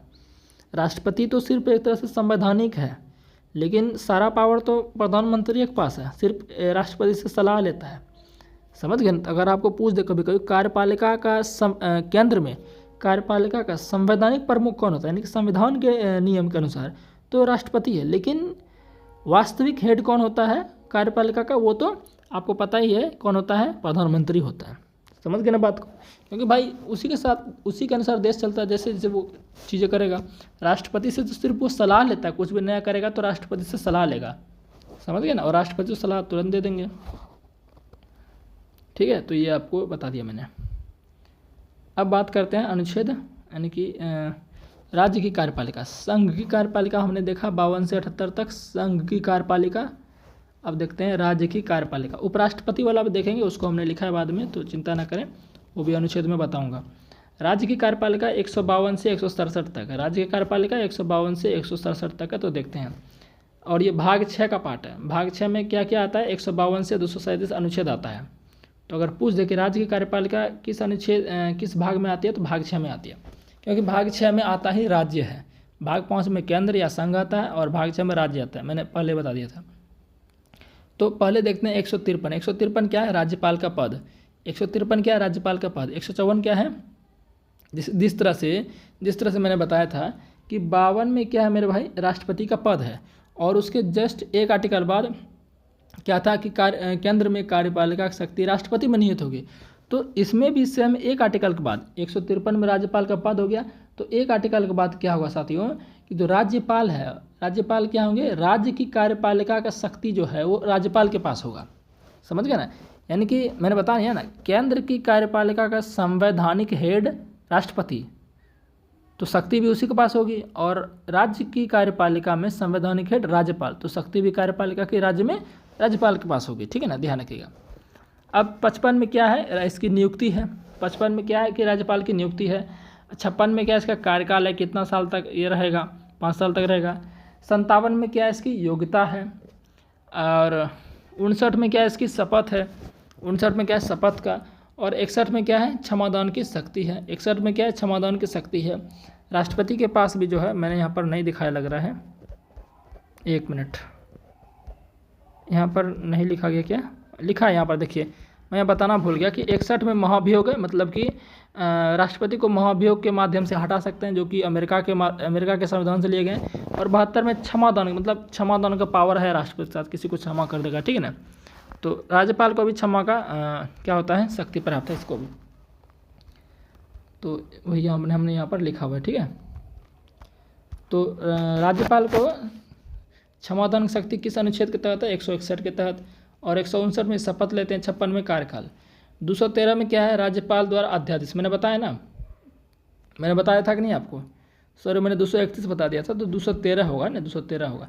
राष्ट्रपति 123 आर्टिकल के तहत अध्यादेश जारी करेगा। और ये आपका राज्यपाल 213 आर्टिकल के तहत अध्यादेश जारी करेगा। समझ गए ना, क्योंकि देखिए इसमें भी 1 2 3, इसमें भी 1 2 3 दिख रहा है आपको। तो इसी तरह से आप जो है ये गलत नहीं करिएगा ना, इसी तरह से मैंने इसको याद किया था, 1 2 3 करके ध्यान रखिएगा। राज्यपाल भी अध्यादेश जारी करता है 213 के तहत, राष्ट्रपति 123 के तहत। ठीक है, आर्टिकल 217 क्या है, हाईकोर्ट के न्यायाधीश की नियुक्ति के मामले पर राष्ट्रपति को परामर्श देना। मतलब कि जो नियुक्ति होगा हाईकोर्ट का जो न्यायाधीश है, उसकी नियुक्ति जो होगा कौन करेगा, उसकी नियुक्ति राष्ट्रपति करेगा। कौन करेगा, राष्ट्रपति करेगा। लेकिन शपथ जो है, अगर बोले हाईकोर्ट का जो मुख्य न्यायाधीश है, उच्च न्यायालय का मुख्य न्यायाधीश, उसको शपथ कौन दिलाएगा, राज्यपाल शपथ दिलाएगा। नियुक्ति करेगा राष्ट्रपति, लेकिन शपथ राज्यपाल दिलाएगा। ठीक है ना, चलिए अब देखिए उपराष्ट्रपति से संबंधित अनुच्छेद हम भूल गए थे, तो यहाँ हमने लिखा हुआ है। 63 में क्या है, उपराष्ट्रपति का पद है। 64 में क्या है, सभापति होंगे राज्यसभा के। देखिए यहाँ भी हमने पढ़ा था, यहाँ भी हमने अनुच्छेद 89 में देखा था कि उपराष्ट्रपति राज्यसभा के पदेन सभापति होंगे। और सेम यहाँ पर 64 में भी आपका जो है, 64 में भी ये बातें कही गई है। ठीक है ना, अनुच्छेद 64 में भी, 64 में क्या होंगे, राज्यसभा के सभापति कौन होंगे, उपराष्ट्रपति होंगे। ये आपका है, राज्यसभा का सभापति होता है उपराष्ट्रपति, लेकिन ये राज्यसभा का सदस्य नहीं होता है। राज्यसभा का सभापति है, ये उसकी अध्यक्षता करेगा, लेकिन ये राज्यसभा का सदस्य नहीं होता है उपराष्ट्रपति। ठीक है ना, ध्यान रखिएगा बात को। अनुच्छेद 65 क्या है, इनके एब्सेंट डेथ पर कार्यवाहक राष्ट्रपति बनेंगे। देखिए इनके एब्सेंट डेथ पर नहीं, राष्ट्रपति का जब मान चलिए आकस्मिक मृत्यु हो जाएगा, राष्ट्रपति का मान चलिए किसी कारणवश मृत्यु हो गया या वो अब्सेंट चल रहे हैं, तो उस समय राष्ट्रपति का तो पद खाली हो जाएगा। तो राष्ट्रपति का पद खाली हो जाएगा, तो उस समय कार्यवाहक राष्ट्रपति उपराष्ट्रपति को ही बनाया जाएगा। समझ गए ना, ये अनुच्छेद 65 में वर्णित है ये बात। ठीक है ना, तो ये बात आपको ध्यान रखिएगा कि राष्ट्रपति का पद अगर किसी कारण खाली हो जाए, उसकी मृत्यु हो जाए या वो अब्सेंट चल रहे हैं, तो उसका पद खाली नहीं होना चाहिए, उसके बदले कार्यवाहक राष्ट्रपति बनेंगे उपराष्ट्रपति जी। ठीक है, 66 में उपराष्ट्रपति का चुनाव है। 67 में कार्यकाल है। और अभी बहुत ही ट्रेंड चला 67A के तहत, 67A आर्टिकल के तहत उपराष्ट्रपति जी ने इस्तीफा दिया, जगदीप धनखड़ जी ने, पता चला ना आपको। और नए उपराष्ट्रपति बने हैं अभी जगदीप धनखड़ फ्रॉम तमिलनाडु, वो फॉर्मर महाराष्ट्र के गवर्नर भी रह चुके हैं। ठीक है ना, और तमिलनाडु में वो पहले से बीजेपी के प्रेसिडेंट भी थे। ठीक है ना, चलिए तो ये चीज़ मैंने बता दिया। 67 में साथियों क्या है, इसका कार्यकाल रहेगा। और आपका ये मैंने देखिए यहाँ पर जो है 69 में इसका क्या रहेगा, शपथ रहेगा। ठीक है ना, चलिए तो ये मैंने आपको बता दिया। अब देखते हैं मुख्यमंत्री से संबंधित अनुच्छेद, फिर अब खत्म ही होने वाला है। 163 में राज्य के मंत्रिपरिषद, जिस तरह से केंद्र में मंत्रिपरिषद हुआ, केंद्र में मंत्रिपरिषद जो था वो प्रधानमंत्री के नेतृत्व में अनुच्छेद 74 के तहत बनाया गया था। ये जो मंत्रिपरिषद बना, ये क्या करेगा, राष्ट्रपति को सलाह और थोड़ा सा मदद करेगा, सलाह और परामर्श करने में मदद करेगा, विचार परामर्श करने में मदद करेगा। उसी तरह राज्य में भी राज्यपाल को मंत्रिपरिषद क्या करेगा, मदद करेगा, सलाह करेगा, सहायता करेगा। ठीक है ना, सलाह देगा और सहायता देगा। लेकिन मंत्रिपरिषद का हेड कौन रहेगा, केंद्र में अगर पूछे कि मंत्रिपरिषद का अध्यक्ष कौन है, वास्तविक अध्यक्ष कौन है, तो आपका साथियों प्रधानमंत्री रहेगा। अगर राज्य मंत्रिपरिषद का अध्यक्ष तो मुख्यमंत्री रहेगा। समझ गए ना बात को। 164 में मुख्यमंत्री की नियुक्ति है, 167 में सीएम का कर्तव्य है, 168 में क्या है विधानमंडल है, 169 में विधान परिषद है, 170 में विधानसभा है। ठीक है ना। चलिए 165 में महाधिवक्ता है, 165 में क्या महाधिवक्ता है, समझ गए ना। और 214 में क्या है साथियों, 214 में आपका है प्रत्येक राज्य के लिए एक हाईकोर्ट, प्रत्येक राज्य के लिए एक हाईकोर्ट होगा, ये 214 में वर्णित है। 216 में हाईकोर्ट का गठन किया गया है। 226 में क्या है कि मौलिक अधिकार के संरक्षण के लिए रिट हाईकोर्ट जारी करेगा। बताया था ना, जब मौलिक अधिकार का हनन हो रहा होता है तो सुप्रीम कोर्ट 32 आर्टिकल के तहत रिट जारी करता है 5 प्रकार के, हाईकोर्ट भी जारी करता है 5 प्रकार के रिट, ये 226 आर्टिकल के तहत। ठीक है ना। तो सुप्रीम कोर्ट आर्टिकल 32 के तहत, हाईकोर्ट 226 आर्टिकल के तहत। ठीक है। चलिए आर्टिकल 231 क्या है कि 2 या 2 से अधिक राज्य एवं यूटी के लिए एक हाईकोर्ट। आपने देखा होगा कि गुवाहाटी जो है कई सारे यूटी का जो है आपका क्या है एक हाईकोर्ट है। तो ये किस में वर्णित है, ये साथियों आपका जो है ये वर्णित है आपका अनुच्छेद 231 के तहत जो है बहुत सारे राज्यों और बहुत सारे केंद्र शासित प्रदेश का एक ही हाईकोर्ट हो सकता है। जैसे अभी मैं बता देता हूँ, हरियाणा और पंजाब का क्या है, हरियाणा और पंजाब का एक ही हाईकोर्ट है, चंडीगढ़ हाईकोर्ट है कि नहीं। तो 2 राज्य के लिए एक ही हुआ ना यहाँ पर हाईकोर्ट, तो ये आपका 231 में वर्णित है। अब देखिए इस बार के एनटीपीसी में पूछा गया था डायरेक्ट अधीनस्थ न्यायालय, इसको क्या बोलते हैं, सब ऑर्डिनेट कोड, जिसमें जिला न्यायालय वगैरह आता है ना। तो ये 233 से 237 में वर्णित है। 233 में क्या है, जिला न्यायाधीश की नियुक्ति राज्यपाल के द्वारा, जिला न्यायाधीश की नियुक्ति, जिला कोर्ट में मुख्य कौन होगा, जिला न्यायाधीश होगा, तो राज्यपाल इसकी नियुक्ति करता है। 235 में क्या है, हाईकोर्ट अधीनस्थ न्यायालय पर नियंत्रण रखेगा। अब चूंकि जिला कोर्ट रहता तो राज्य में ही रहेगा, तो राज्य का कोर्ट उसको जो है हाईकोर्ट उस पर नियंत्रण बनाए रखेगा। ठीक है ना, कुछ इधर उधर का फैसला वो ना ले ले। अब भाग 7 बता देते हैं आपको। भाग 7 क्या है, ये तो मैंने बता ही दिया था ना, ये रद्द कर दिया गया था, ये तो मैंने आपको बता दिया था वहाँ पर, तो एक्स्ट्रा बातें मैंने यहाँ पर लिख दी है ना, तो मैंने आपको बता दिया था। भाग 8 क्या है, संघराज्य क्षेत्र। भाग 8 क्या है, संघराज्य क्षेत्र। 239 से 42 में क्या है साथियों, ये आपका क्या है आर्टिकल वर्णित है। और ये यूटी के बारे में साथियों इसमें बताता है, यानी यूनियन टेरिटरी, केंद्र शासित प्रदेश। 239 आर्टिकल क्या कहता है, इस आर्टिकल के तहत राष्ट्रपति यूटी पर शासन करते हैं, या तो डायरेक्ट रूप से या तो इनडायरेक्ट रूप से। जो आपका केंद्र शासित प्रदेश है, या तो राष्ट्रपति वहाँ पर किसी व्यक्ति को नियुक्त कर देते हैं, उसके द्वारा वो शासन करते हैं, या खुद शासन करते हैं। ठीक है ना।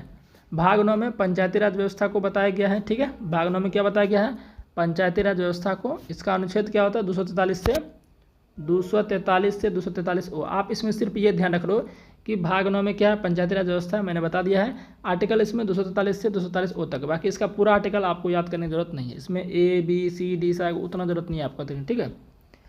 249 क्या है, 249 साथियों आपका राज्य सूची पर संसद द्वारा कानून बनाने का प्रावधान, यानी राज्य सूची पर संसद क्या करती है, कानून बना सकती है। ठीक है ना, अनुच्छेद 249 के तहत। 262 क्या है, नदी जल विवाद। 263 क्या, अंतर्राज्य परिषद, इंटर स्टेट काउंसिल जिसको बोलते हैं।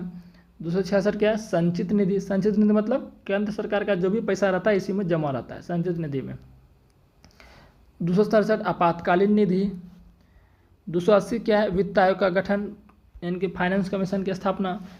300 का एक क्या है मेरे भाई, संपत्ति का अधिकार। ये 44वें संविधान संशोधन 1978 के तहत इसको जोड़ा गया है, आर्टिकल 300A में, संपत्ति के अधिकार को। ठीक है, इस बात को ध्यान रखना है। अनुच्छेद 312 क्या है, अखिल भारतीय सेवाएं, जिसमें कि ISPCS वगैरह आता है ना, IAS IFS और एक क्या आता है IPS, ये तीनों आपका अखिल भारतीय सेवा आता है 312 के तहत। 315 में क्या है, UPSC की स्थापना। 330 क्या है, लोकसभा में SC ST आरक्षण, लोकसभा में क्या SC ST आरक्षण है। ठीक है ना। 332 में क्या है, विधानसभा में SC ST आरक्षण। 338 क्या है, शेड्यूल कास्ट आयोग, मतलब अनुसूचित जनजाति आयोग कमीशन। 338 के ए में क्या है, शेड्यूल ट्राइब आयोग। 338 के बी में क्या है, बैकवर्ड क्लासेस आयोग, यानी कि पिछड़ा वर्ग आयोग। ठीक है ना।